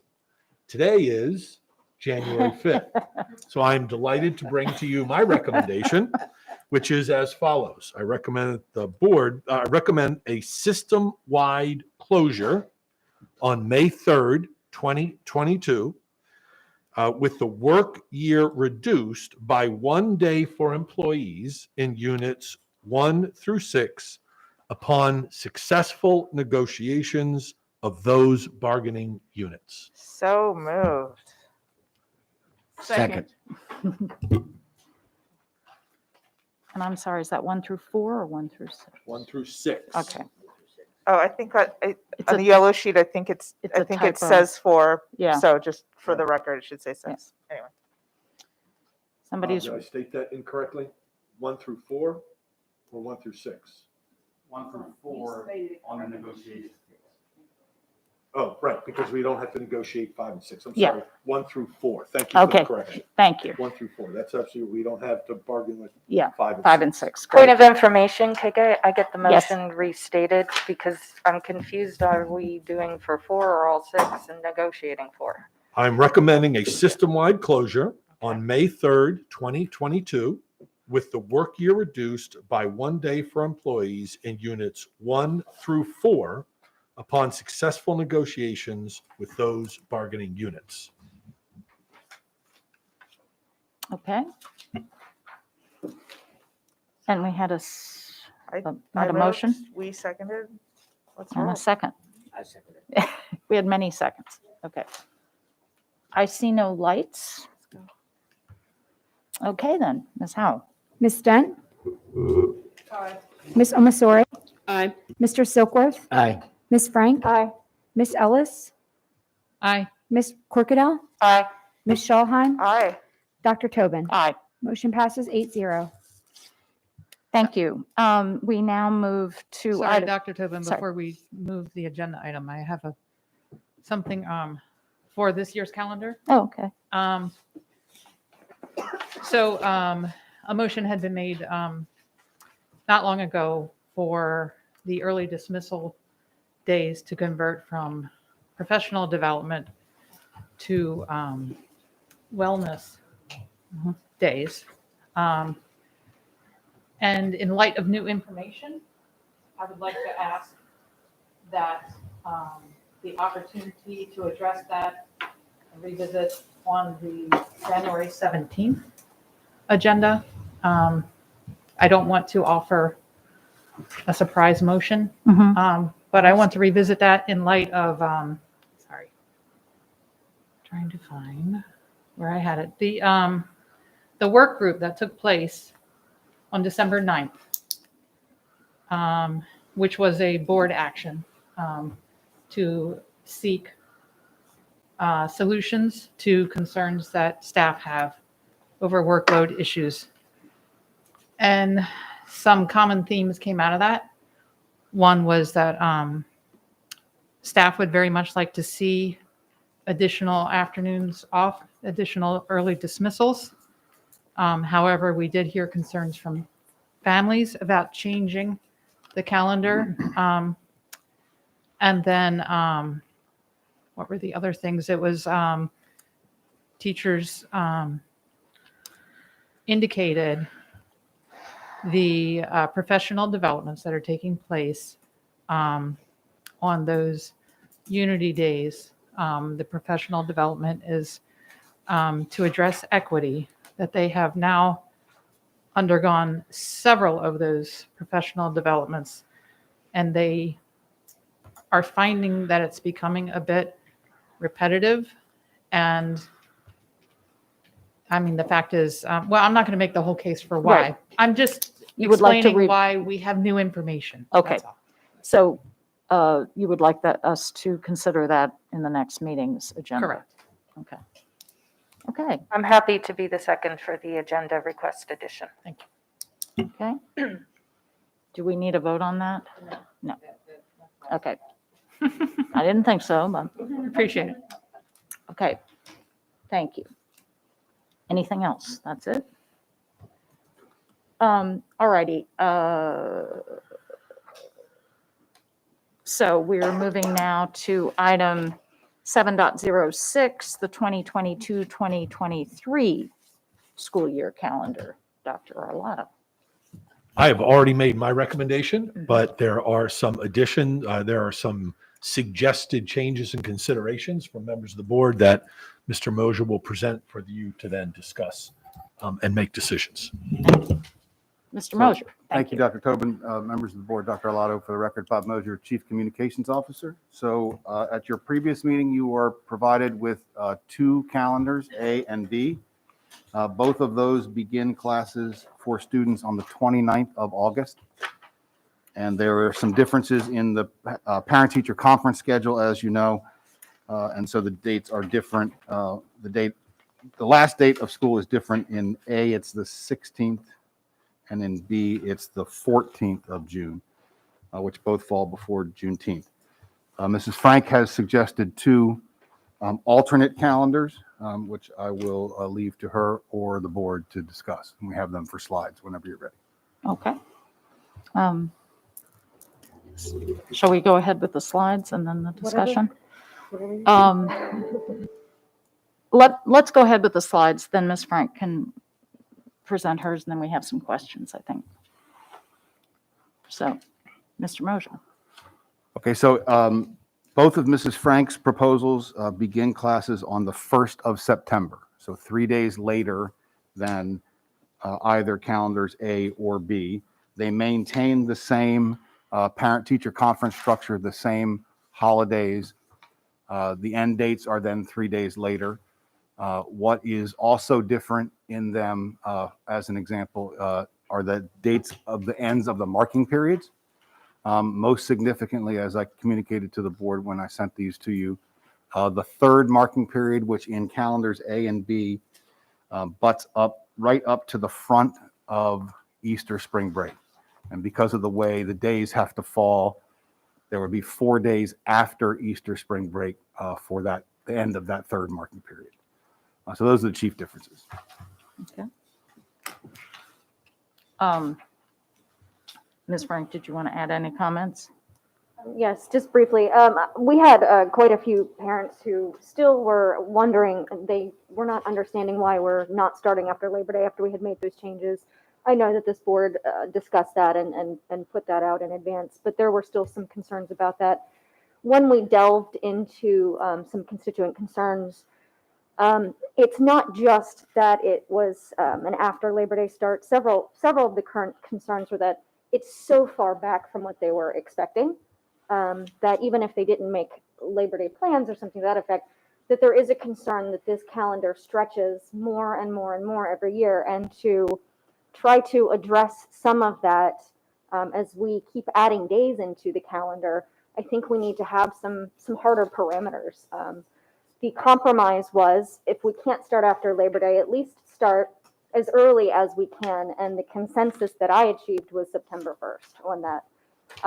So for those who had vacations already planned, it would at least be less days if they decide to continue with those vacations that their child is missing.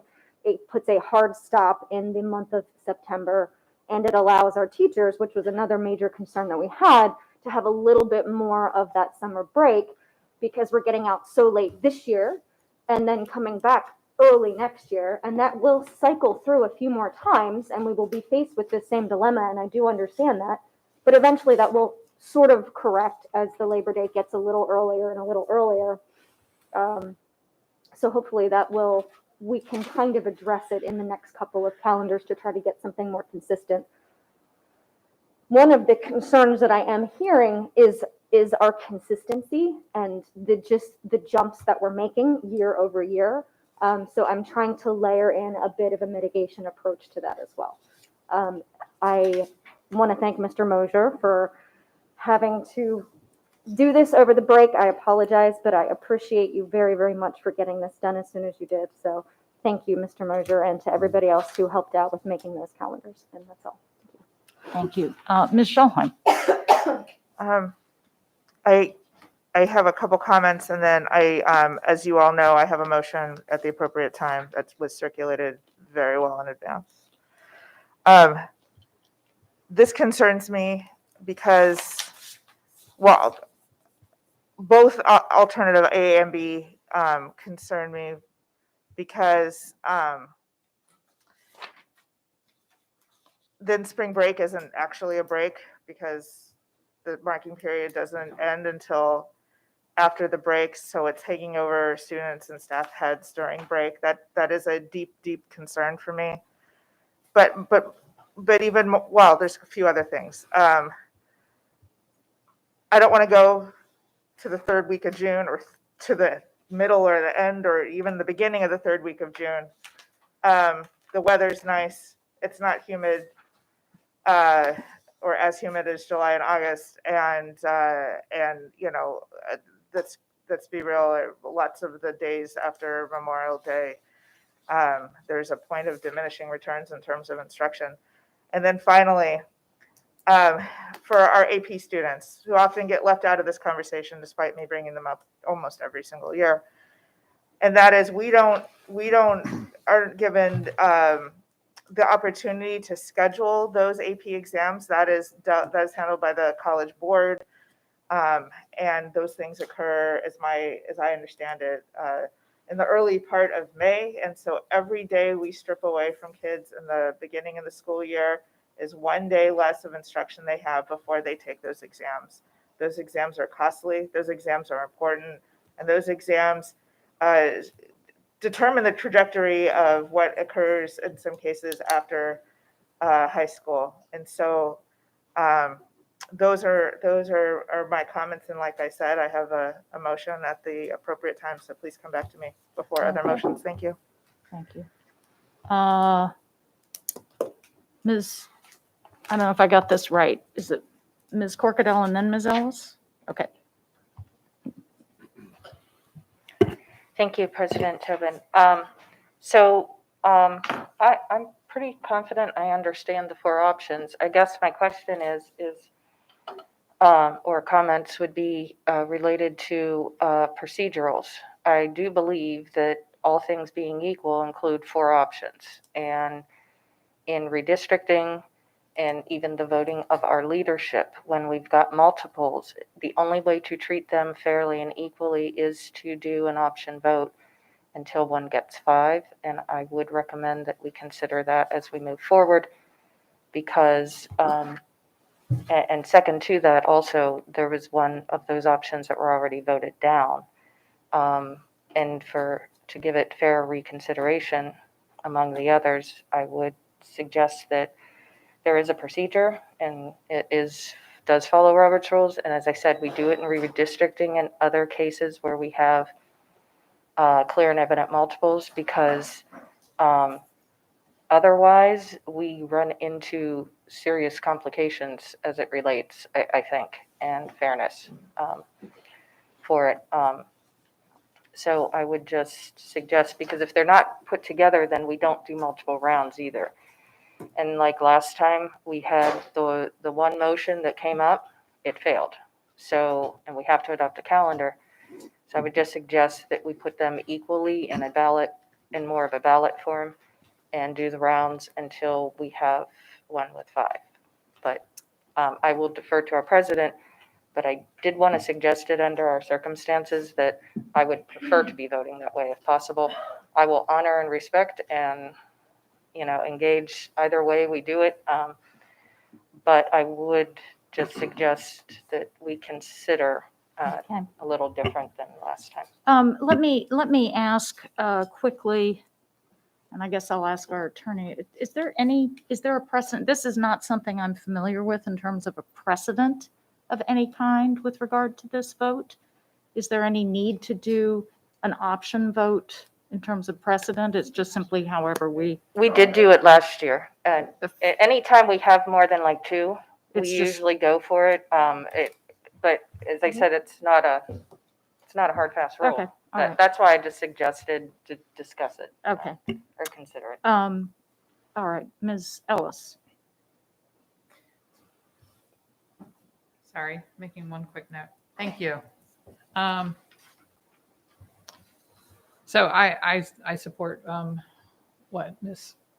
Corknell is suggesting here.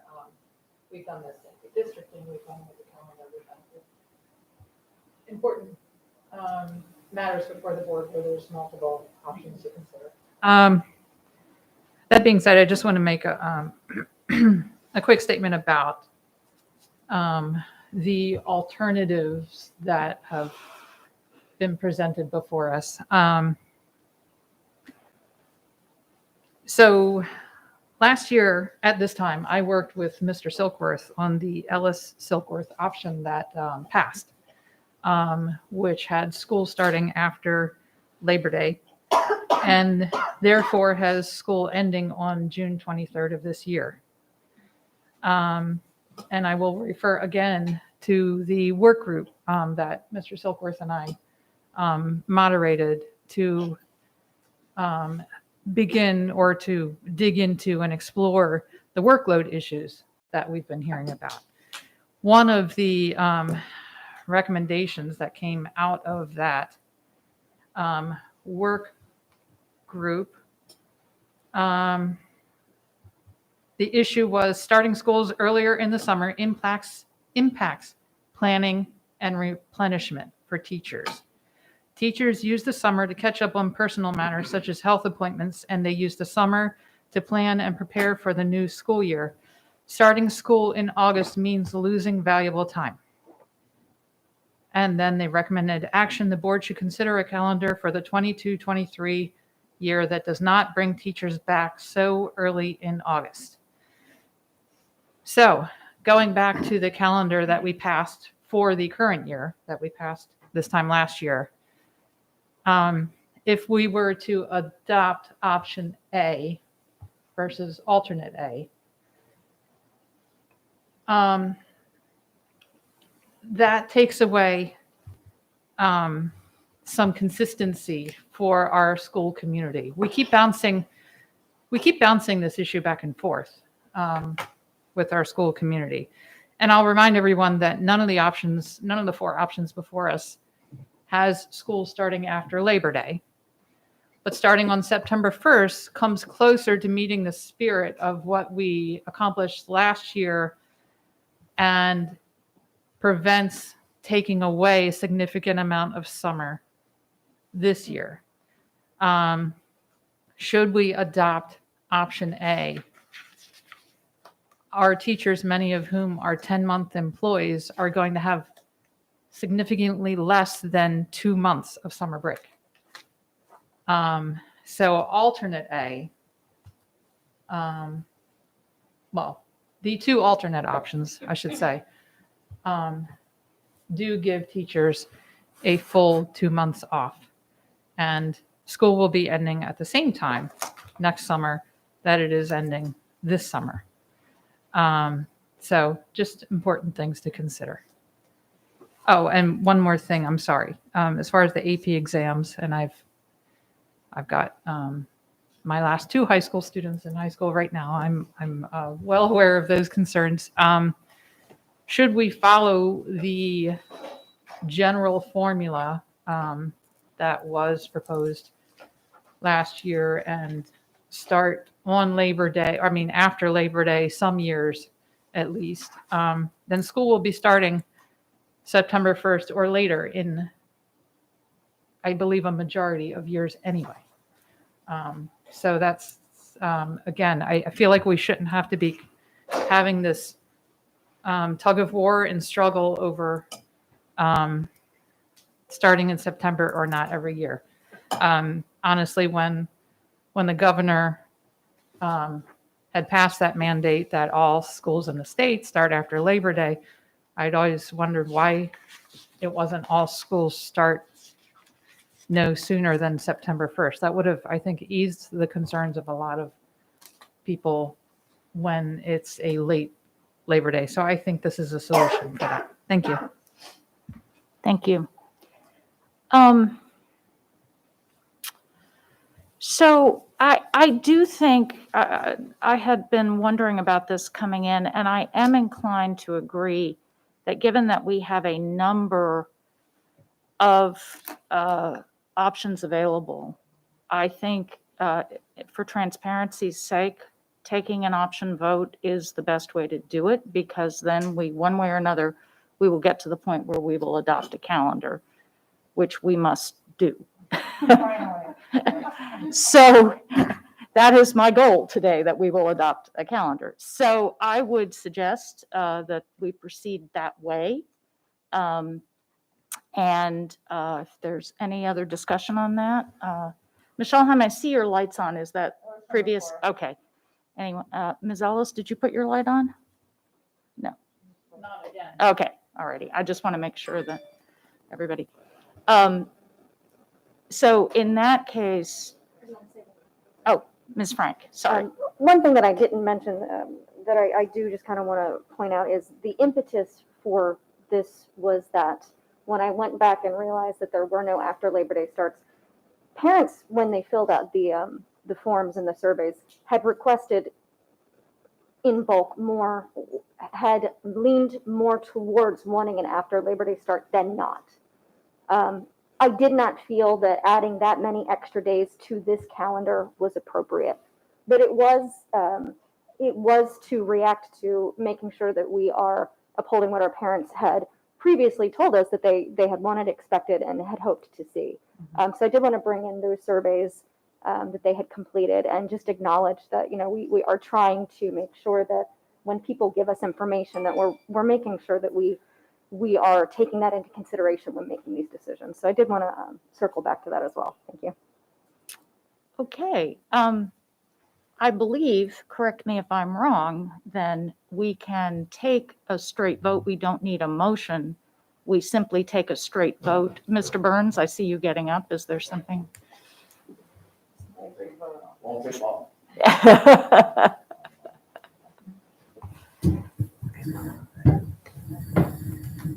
Darren Burns for the record.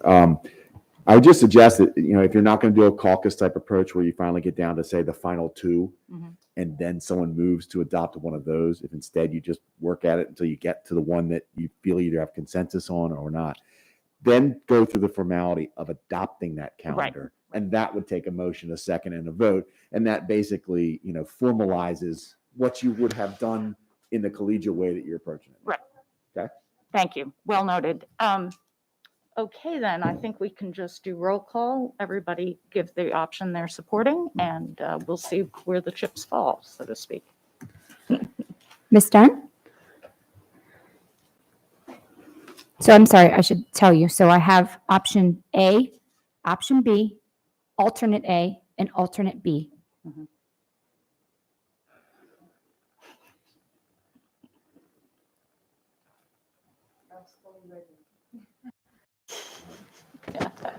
Can I pick two, or I can only pick one? I'm serious. One would be helpful, Ms. Dunn. If I can only pick one, then I want option A. But I do like alternate B. So I'm just going to put it for the record. Ms. Amasori? Oh, gosh. Option A. Mr. Silkworth? Once again, this is a very tough decision. If I have to choose one, it would be option A. Ms. Frank? Alternate A. Ms. Ellis? Alternate A. Ms. Corkadell? Alternate A. Ms. Schallheim? A. Dr. Tobin? A. So I have 5 for alternate, or I have 5 for A. I have 3 for alternate A. Okay. I think that's So now I should move. Yeah, I think that's a clear majority, so yes. So I'm going to move that we formally adopt option A as presented on board docs and before us. Well, it's not before us, that's the wrong one, but alternate A be adopted for the 2022-2023 school year. Second. Okay. Mr. Silkworth. Thank you, Madam President. Oh, wait, you turned off. Oh, thank you. So I would suggest that I would like to propose a friendly amendment for option A. And that would be that I move that we adopt the option A calendar as follows. Option A calendar will be modified to make the starting day for teachers the 19th. The option A calendar would also be modified to make Friday, the 26th of August, a teacher workday. Teachers may choose to work asynchronously at home, or they may choose to work in school. These are intended to be teacher-directed workdays without meetings or other activities assigned by admin. The start date for students will be Monday, the 29th of August. The end date for students will be Friday, June 16th. The end day for teachers will be Tuesday, June 20th, 2022. Second. Okay, so we have an amendment on the table with a second. Ms. Schulheim? Yes, I think that this is an important move once the ball starts rolling, as it were, the proverbial ball, in terms of the school year and teachers being back. It's hard to break away. We know the commitment of our teachers is very strong in this system, and we know that they're compelled to come in on that Friday historically, even though they are not paid to do so. To me, that's wrong, and we should correct this on this calendar. Thank you. Mr. Silkworth, Ms. Corkadell, is your light on? Yeah. Okay. Thank you. I guess I'm going to first say that I'm disappointed because the amount of changes on the calendar is no different than the amount of changes that Ms. Frank went through. A lot of exercise and effort to be transparent with the public and their colleagues. And the changes that are being proposed are akin to another option that was not presented on the table with the other options as a consideration. That being stated, regardless of how it's being proffered now and is before us, and what is not comfortable with me is the considerations that are not being made for the other folks that are in that school. There are reasons why we have these days established, and when such a hardworking, under-recognized group has one ask on a calendar, just one, and it's being taken away from them in an amendment that was not transparently shared as every other amendment of the calendars have been, to the point where we even delayed it some to allow all the members to have that opportunity as well as the public. I will absolutely be a no on this. I think somebody has to represent these folks and the groups that are not Unit 1 and the students and those other folks that are in that building working. And secondly, I think even if I thought it was a good idea, I would not be comfortable with doing this way, particularly how much time we've had on this. It started off in November, and we're now in January, and once again, in less than 24 hours notice, I got a nice little email saying, by the way, I'm not going to make it an option like everybody else did. And so for those reasons, I will be a no and remain very disappointed that we just went through an option vote. And we're now faced with another option that will not be redressed and given fair consideration like the others. Thank you. Ms. Ellis, is your light on? Yes, thank you.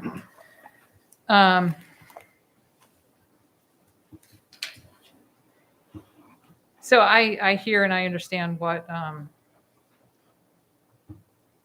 Mr. Silkworth is trying to do here. I can tell you from the get-go, I will not be supporting any calendar that's bringing teachers back the third week in August. And interestingly, this current motion on the table gets us there by, or has teachers starting the third week in August to simply come in on a Friday, taking, essentially a whole week from teachers who may, wish to spend a week with their family. So I guess because we have not voted on this calendar, I will remind all of my colleagues, though you did choose, make a choice in the previous round, there's still opportunities to amend this option, just as we're discussing now. So I will certainly consider the current motion, but I want to see us get to the point where teachers do not have to come in on the third week in August. I'll remind, we just heard in public comment today, Ms. Caminiti, May 3rd is not adequate to show support for our teachers. We held a work group to study this, and our teachers told us, please don't shorten our summer. So one thing we could consider after this, after we dispose of this amendment, is perhaps beginning the school year on August 31st, which is a Wednesday, and it would allow teachers to then begin the fourth week in August instead of the third. That I could support. Ms. Dent, did your light go on? It is, Madam President, and I know you told me not to go there, but I have to. I'm sorry. So I'm looking at, I appreciate Ms. Frank for both, for the work that you've done on the calendars. I wouldn't take that on, but I'm glad you did. But in all fairness, when I look at calendar B's option, it does exactly what we just recommend. It allows us to come back in on the 19th and with the 1 day.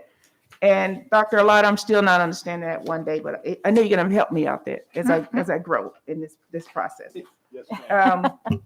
But it gets out on the 21st, which is a day later, right? And so I think that for me, I'm really trying to understand, and I wasn't part of the team that looked at the identified what was wrong with the calendar last year. But what I do see that's sitting before me is a calendar option B that gets to everybody's intent. And I just wanted to make sure that we had an option to look at it. The part of B that does continue to bother me is going back into the week, as Mr. Mosier stated, about the Easter and going into the third rating period. But with that, I don't understand why we can't adjust those days, because the calendar has already been, it's already been squished, if you will, for lack of a better word. And it's really 4 hours that we're talking about that is moving the period that's moving. So it's not a lot of days. And I just don't think that we've taken that time to take a look at that. So I appreciate everything that everybody's done on the calendar. I even appreciate Ms. Ellis for sending out to try to help me get through the whole calendar. So yeah, I'm flip crazy, but if it was my day for Dr. Tobin, I still think that we can all get to a happy medium by just taking 5 minutes to actually look at this stuff. But that's all I have. Ms. Schallheim and then Ms. Frank, did you have your light on? Okay, so Michelle. Well, the problems with option B and alt B is that it doesn't have parent-teacher conferences on full days off. So if that is ever a priority, as it is for me, then one wouldn't select either one of those two, because option A and alt A have them as full days off. I want to remind folks that relationships is what we're looking to build here. And those are helped out and greatly by regular parent-teacher conferences. And when you have them on partial days, then you eliminate that opportunity for a fair number of parents. So, for example, Severna Park Middle School's sixth grade class this year had 17 slots available for parents in one of the groups. I think they're broken up in one of the 4 groups for parent-teacher conferences. Those groups are hundreds of kids in size. And the parents were basically told, unless your child is seriously struggling, either academically or socially or emotionally, to please not take a parent-teacher conference day. That's horrible. So I will never support a calendar again that has parent-teacher conferences on partial days as opposed to full days off.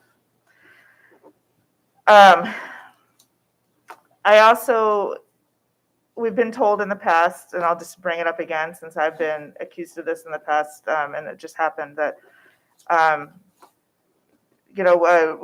people testify before us all the time. We cite that testimony, but we don't cite it specifically. We don't use names in that, and that was a practice that we've been members of us, including myself, have been chastised before by doing. So let's not do that, especially to adjust to our individual agendas. I think that's wrong.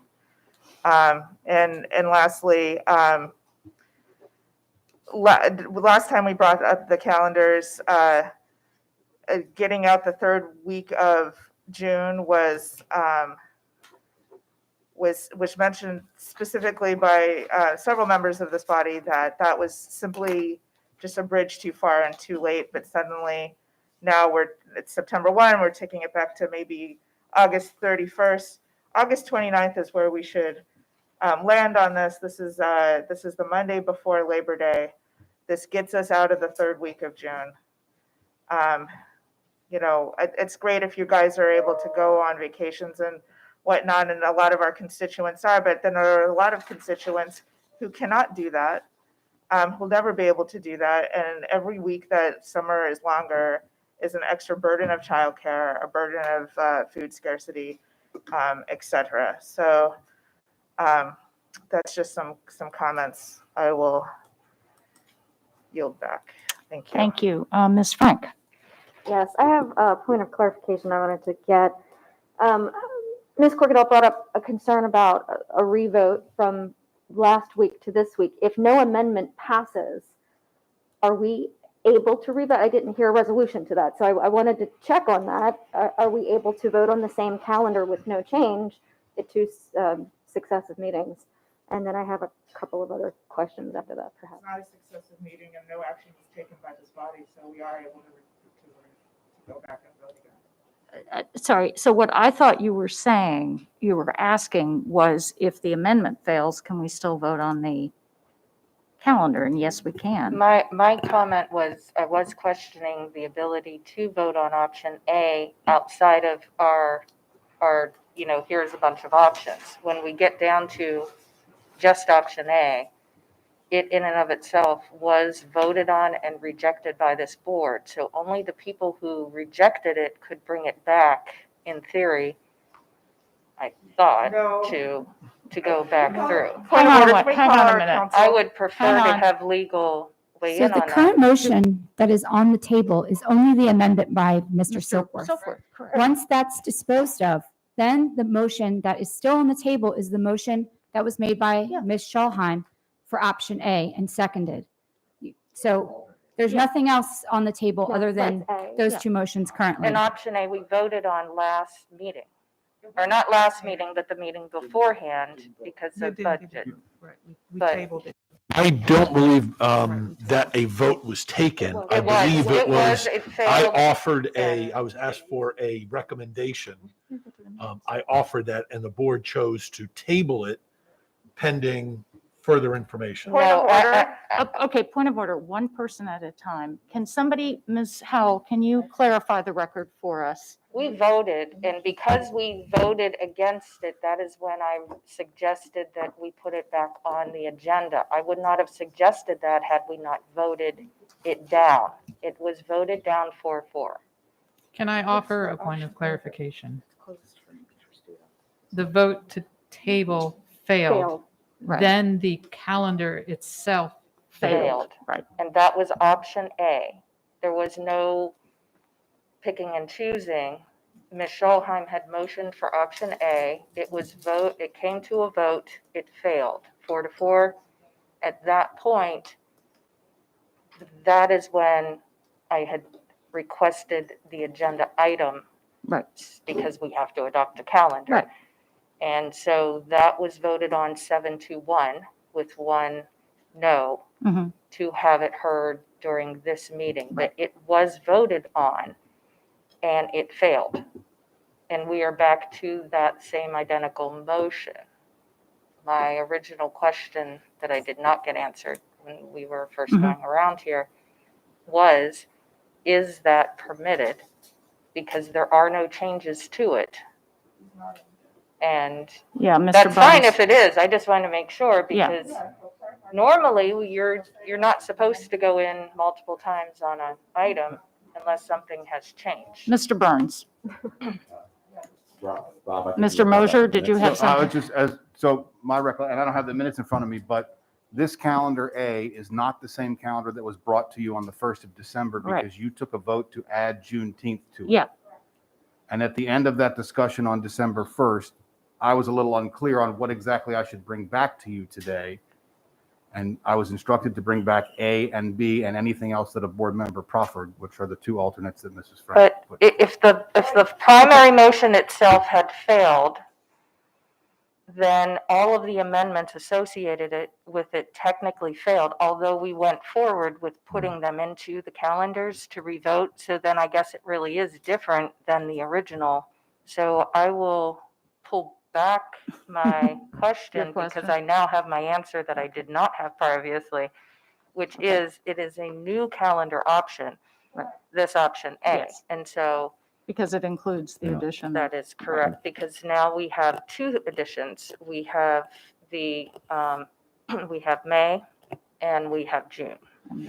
Keep in mind too, that a failed motion is not an action.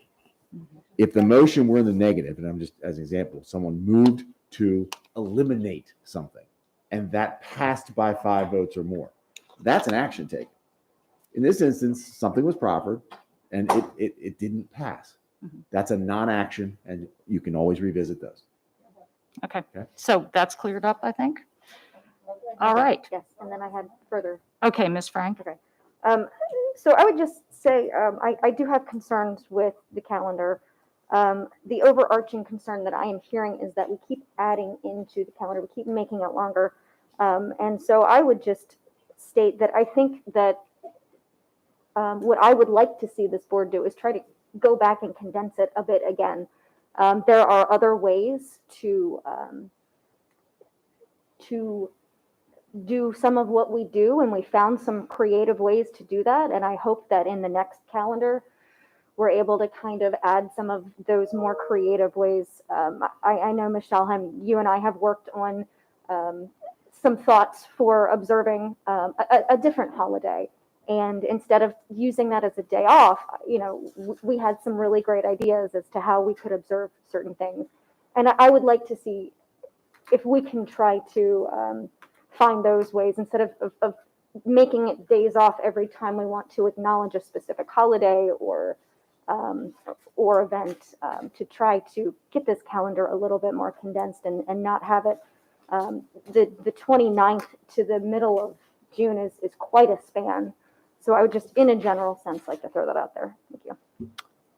Okay, I do not see any more lights. I do believe, I'm sorry, and of course, Mr. Silkworth, you have the last comment, but I just want to say to what you mentioned, Ms. Frank, makes me think, I believe if I understand what Mr. Silkworth is doing, it's his attempt to condense this by a day. So, Mr. Silkworth. Thank you. So I'm trying to be a real good listener, and I think I have.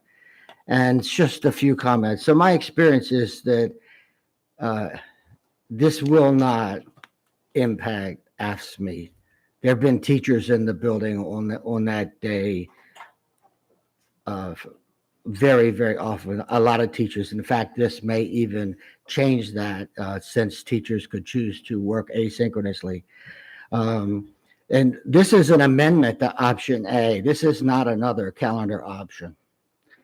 What happens in June is different than what happens in the beginning of the school year. The beginning of the school year, students and teachers are raring to go. In the month of June, they're raring to leave. And someone mentioned relationships. I wonder who said that other than Miss Schauheim. I think this would go a long way toward helping our relationship with our Unit 1 people, because they will see that we're taking a look at that. That's kind of been a wrong that we're trying to right. Dr. Alata has recommended option A, and I really believe that my amendment has a minimal impact, but it will help the morale of our teachers. They will see that we are paying attention to their concerns, workload or otherwise. Thank you. Okay, so I believe we're ready to vote on the amendment. Ms. Howell? Mr. Silkworth moved to modify option A with the following amendment. The option A calendar will be modified to make the starting day for teachers Friday, the 19th. The option A calendar will be modified to make Friday, the 26th of August, a teacher workday. Teachers may choose to work asynchronously at home, or they may choose to work in school. These are intended to be teacher-directed workdays without meetings or other activities assigned by admin. The start date for students will be Monday, the 29th of August. The end day for students will be Friday, June 16th, 2022. I think that's meant to be 2023. Yes. That would be good. Yeah. Thank you. The end date for teachers will continue to be Tuesday, June 20th, 2022. I think that's also meant to be 2023. 23. Thank you. All right, is everyone clear on the motion? Ms. Very Dent. funny, Ms. Dent. Yay. Ms. Omasori? Aye. Mr. Silkworth? Aye. Ms. Frank? Aye. Ms. Ellis? Aye. Ms. Corkadell? Nay. Ms. Schallheim? Aye. Dr. Tobin? Aye. Motion passes 7-1. Thank you. Okay, so we've disposed of the amendment, and we are now in a Back to the position motion. to discuss the motion, I guess. Yep. So I'm going to redo my motion Okay. to, I move to adopt option A as just amended. Okay. Anyone want to second that? I second. Automatically, that's what gets Okay. Wonderful, this vote. Okay. I see a couple of lights, though. Ms. Ellis, your light is on, I believe? Yes, I'm going to go back one more time to the work group and listening to our teachers. Actually, I want to offer a quick side note and ask Dr. Arlato, I don't know if this needs to be a motion, but can we ask that that the utilization of the parent-teacher conferences in November be data collected on that and offered for consideration for the calendar committee? Here's what I'm asking. Whenever this topic comes up, I hear almost entirely from elementary students about the importance of that full parent-teacher conference day. And so I would love to have data to be able to consider that further. And if it turns out that those full days are not heavily utilized at the middle school or high school level, is it possible to seek solutions that would offer full days to elementary students without doing it system-wide? Similar to what we do with kindergarten, we do that. Yeah. So is that possible, Dr. Alotto? Just study utilization of those days? Yes. Thank you. We can collect that data. Thank you. Okay, great.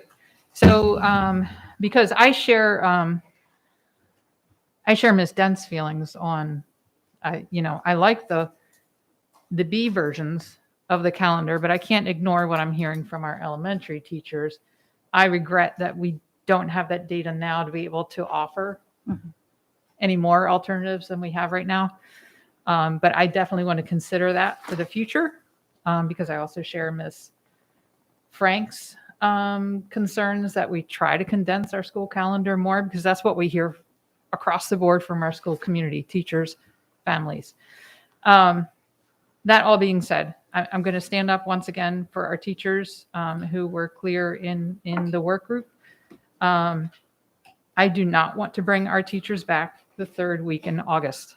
I think that's incredibly unfair to bounce them around that way. They're ending late in June now, and so they're going to get considerably less than 2 months of a break, and simply carrying them through that weekend and having them start the next week will help with that. And I would not belittle vacation time. Vacations certainly are a privilege for some and not all, but they are a privilege for many, many hardworking families, including those with teachers. I know my family could only afford many of our vacations by taking them later in the season instead of during peak times. All that being said, I would like to amend the current calendar before us to have the first day for students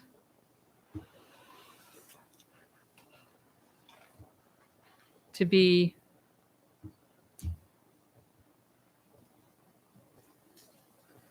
and help me out, I'm going to need a little help here.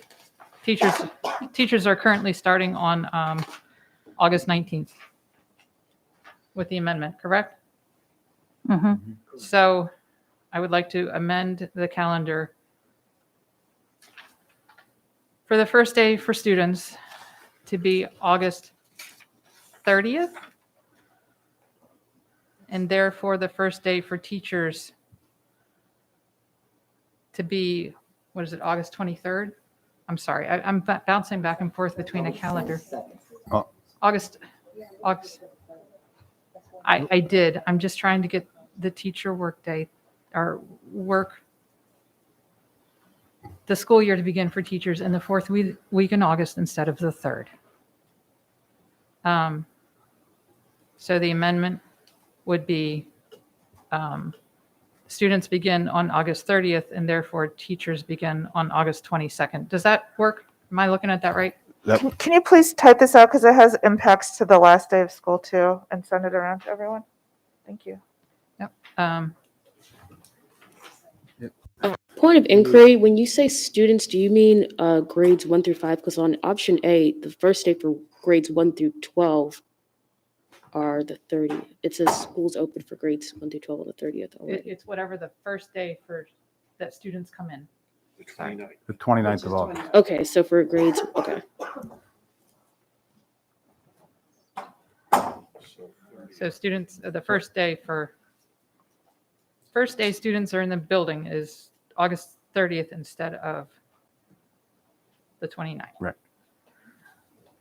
Okay. All right, are we sending that around?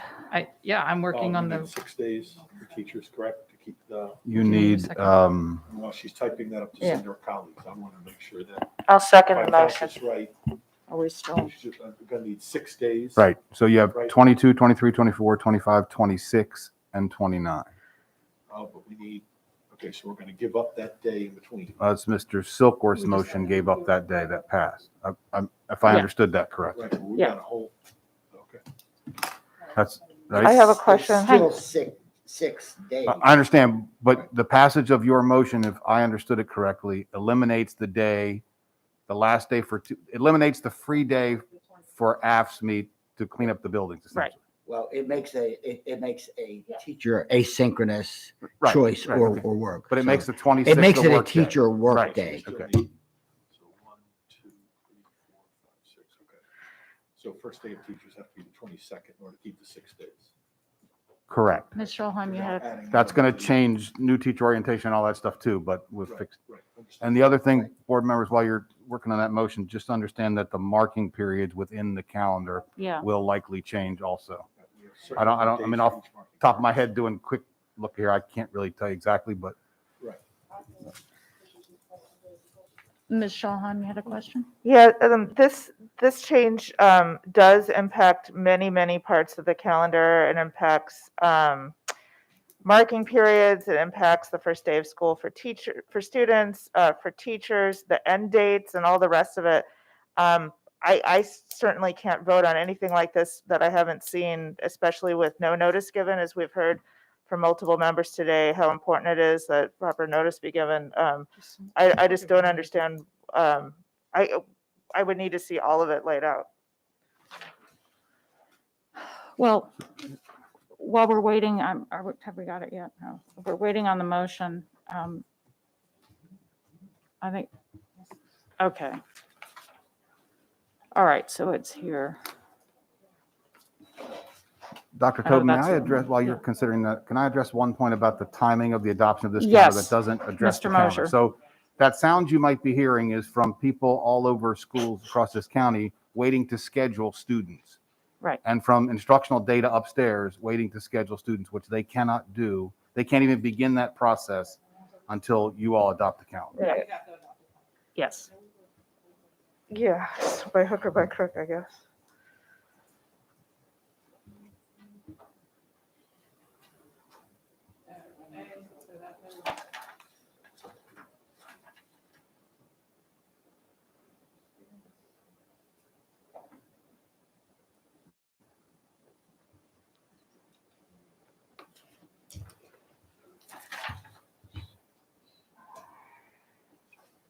President Tobin, Yes.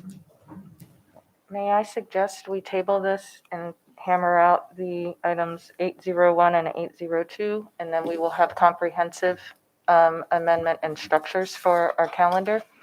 And, or do the ratification Yes, we ones or actually, something? the next item is Give the everybody plenty of ratification time.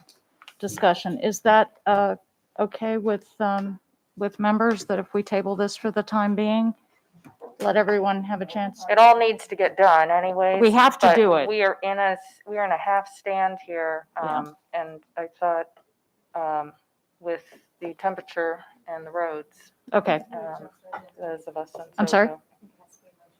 yeah, I think we need a motion. I move to hold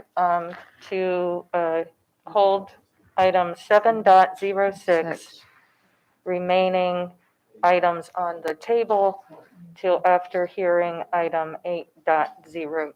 Okay. Second. All right. Aye. Can we have consensus on that? Okay. No, Or do we have to not. vote on We it? need to Okay. vote. Ms. Howell?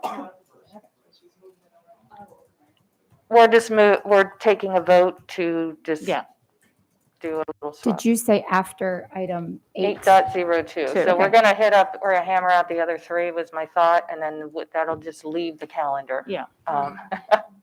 Ms. Dent? Because there's clearly more Aye. discussions. Ms. Omasori? Aye. Mr. Silkworth? Aye. Ms. Frank? Aye. Ms. Ellis? Aye. Ms. Corkadell? Aye. Ms. Schulheim? Dr. Tobin? Aye. Motion passes 7-1. Okay, we'll take up item 7.07, ratification.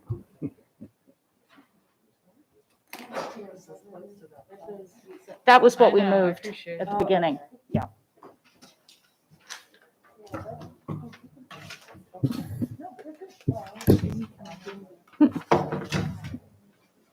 Good afternoon and welcome, and thank you for waiting patiently. Good afternoon. Ms. Rawls. Sure. Good afternoon, Dr. Tobin, Dr. Arlotto, and members of the board. The negotiating team. Sorry, excuse me. The negotiating teams for the Board of Education and the Teachers Association of Anne Arundel County and the Board of Education of Anne Arundel County have reached a tentative agreement for fiscal year 2022, subject to your approval. For the record, my name is Melissa Rawls, Director of Employee Relations. In brief, the summary of changes as agreed upon by both parties include, but are not limited to, effective July 1, 2021, all Unit 1 employees shall receive a 1% COLA increase. Effective July 2021, eligible Unit 1 employees will be moved to the positions on the salary scale that align steps and experience credit prior to receiving the FY22 step, which will result in all Unit 1 employees being placed on their correct experience step as of the beginning of 2020-2021 school year. Unit 1 employees who are above their experience credit will be ineligible for step increases until their step placement aligns with their experience credit. Number 3, 1 step increase will be provided to all eligible Unit 1 employees effective December 29th, 2021 for 12-month employees and effective February 23rd, 2022 for 10-month employees. Modifications to evening activities requirements will also be implemented. The negotiating teams diligently work to reach an agreement that serves the best interest of Anne Arundel County Public Schools, TAC members, and supports our collective commitment to AACPS students, staff, and community.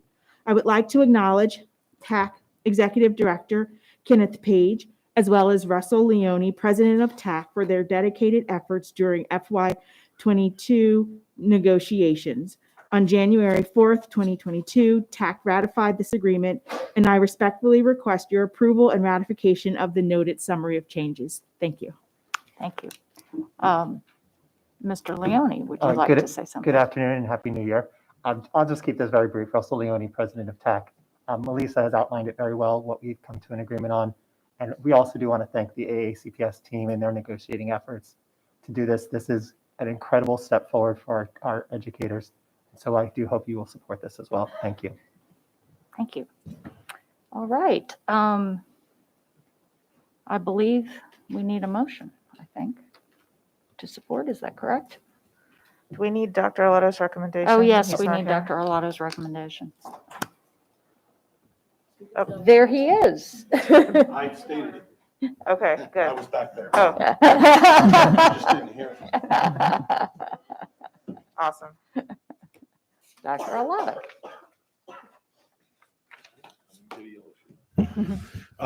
Thank you, Madam President, members of the board. I recommend approval of the contract as ratified by the Teachers Association. Go for it. Thank you. Now, do we have a motion? I move that we accept Dr. Arlotto's recommendation. I think there might be a second. Second. Okay, I believe we need a vote. Unless there is additional discussion. Do I have lights on, Ms. Ellis? Or are those old lights? Okay. All right, thank you. Okay, I think we're ready to vote. Ms. Dent? Congratulations. Ms. Omasori? Aye. Mr. Silkworth? I am so happy to be able to say aye. Ms. Frank? Aye. Ms. Ellis? Aye. Ms. Corkadell? Aye. Ms. Schulheim? Yay. Aye. Dr. Tobin? A very happy aye. Thank you. Motion passes 8-0. President Tobin, may I have 1 moment of personal privilege? Sure. I just want to say thank you to the members of this board for supporting this. This was a long time coming for our educators. Over a decade of just frustration for many educators. And in 3 years, we have been able to steer this the correct way. And I do thank you very, very much for your efforts as well. Thank you. Thank you. Okay. Have a good afternoon. All right, so we have item 8.01, review item, Minority and Small Business Enterprise Utilization Report for fiscal year 2021. Mr. Sheknovich, I think.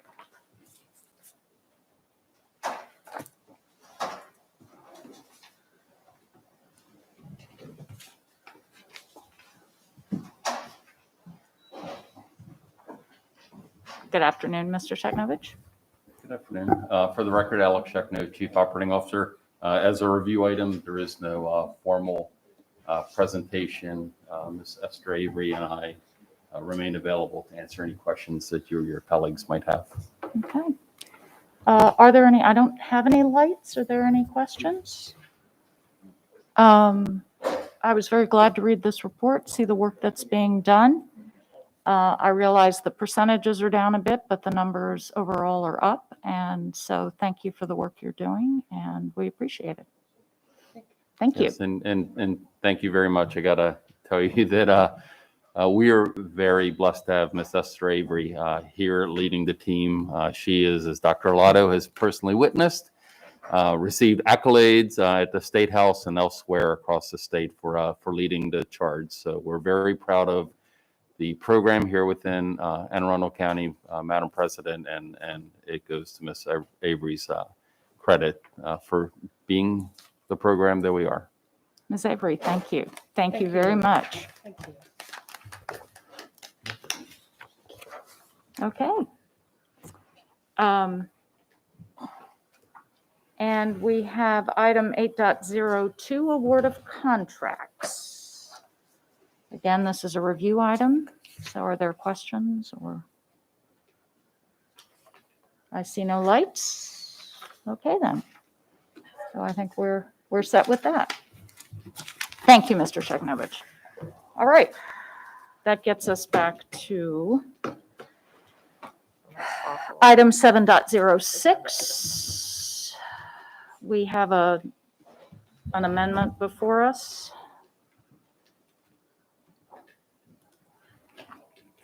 Okay. Did we have a second on that? Yeah, you had seconded. Okay. Ms. Schalheim, I see your light. Yeah, this doesn't, the motion before us doesn't give us the full picture about like all the details within. And on the fly, no one outside this room has been able to see this either. So I just want to know how the marking periods will be impacted. And then also the last day is a singular day on the 20th. So I'm assuming we'd get a waiver for it. So essentially a wasted day. So yeah, I just want to know more about how this impacts. Let me answer your question about the waiver first. The answer is you almost certainly would not be eligible for a waiver because you are deliberately putting the last day of the school year on the first day of a week. Wow. Yeah. Okay. So you almost certainly will not get that waiver. We asked that question last year when there was an issue with a scheduling on a Monday. The marking period issue is tricky because calendar A as it stands right now, as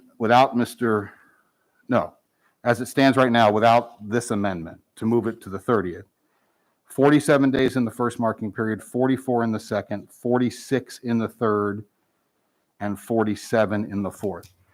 That's a tenuous setup to begin with because most of your inclement weather days are in the third marking period, right? Oh, I didn't even have a chance to write that down nonetheless, much less process it. If I'm looking at the calendar, like where would that put those dates? So we would have to move.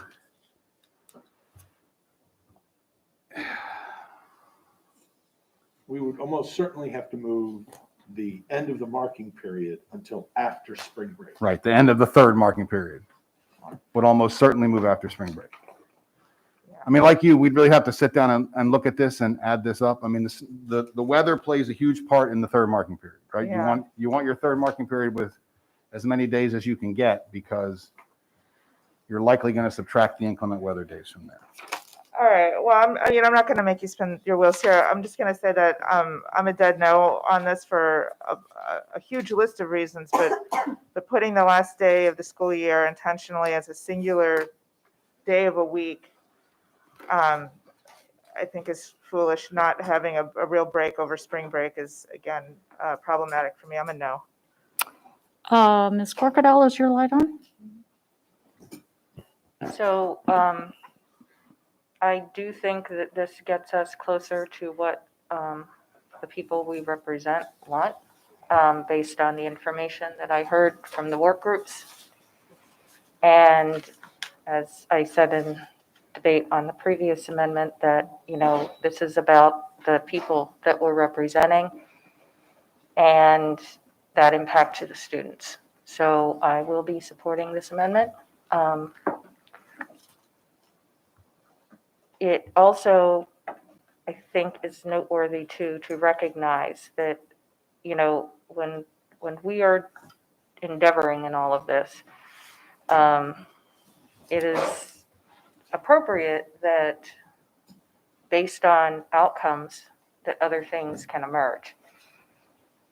But I really think in the future, we as a board, I would hope, and our colleagues will reconsider how we are affecting the change to get us to these points with the calendar. I just think that we have this committee and we have a good process. We have people who spend a lot of time, and Mr. Mosier knows that probably better than anybody else in the room here. There's a lot of moving parts with it, and I appreciate our duty, our obligation, and our power and authority over the calendar.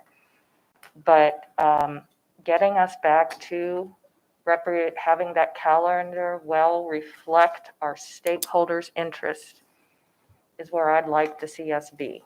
And I agree with Ms. Ellis about that, that we've got to get that consistency. That's how we build trust. We're talking about relationships with our teachers and this and that, while we totally disregard those same relationships that we are supposed to have. We sent forth members to convene with our groups. They gave us the feedback, not once, not twice, we're on the third iteration. And we are choosing to continue. We have decided to, one of our units only had one request, and we have voted not to do it. We have voted not to take the recommendations on multiple occasions. We have surveys that say, please, please give us August. That is continuously disregarded. And I just hope that moving forward next year, that we take the time to do our planning first, to do our upfront work first, and actually listen to our people. I will be a yes for this amendment. Thank you. Mr. Silkworth. Thank you, President Tobin. So once again, I've tried to be a good listener as well as a collaborator. And what I had offered earlier in my motion was because I'm thinking about what's in the best interest of our teachers based upon their workload and so forth. And having been a part of the work group with Ms. Ellis, it is absolutely clear that we must do whatever we can to listen to them. And so as I look at this motion, which makes the first day August 30th, it's not a big change. First day for teachers moved to August 22nd, not a big change. Last day, June 20th, not a big change. And I'm going to make the assumption that everything else within the calendar, the marking periods, that'll fall into place. And so I'm inclined to support this motion. Okay, I do not see any other lights. Dr. Tobin, Yes, just before we yes, vote on yes. the amendment I proffered, thank you for your collaboration, Mr. Silkworth. And just a final reminder that a vote for this amendment, which moves the school year one day, is a vote for our teachers as it extends their summer, I think, in a very measurable way. Thank you. Okay, thank you. So I think we're ready to vote. Ms. Ellis moved that calendar A be amended to make the first day for students August 30th, 2022, and the first day for teachers be moved to August 22nd, 2022. The last day for students will be June 20th, 2023, and the last day for teachers will be June 21st, 2023. Ms. Dent? No. Ms. Amasori?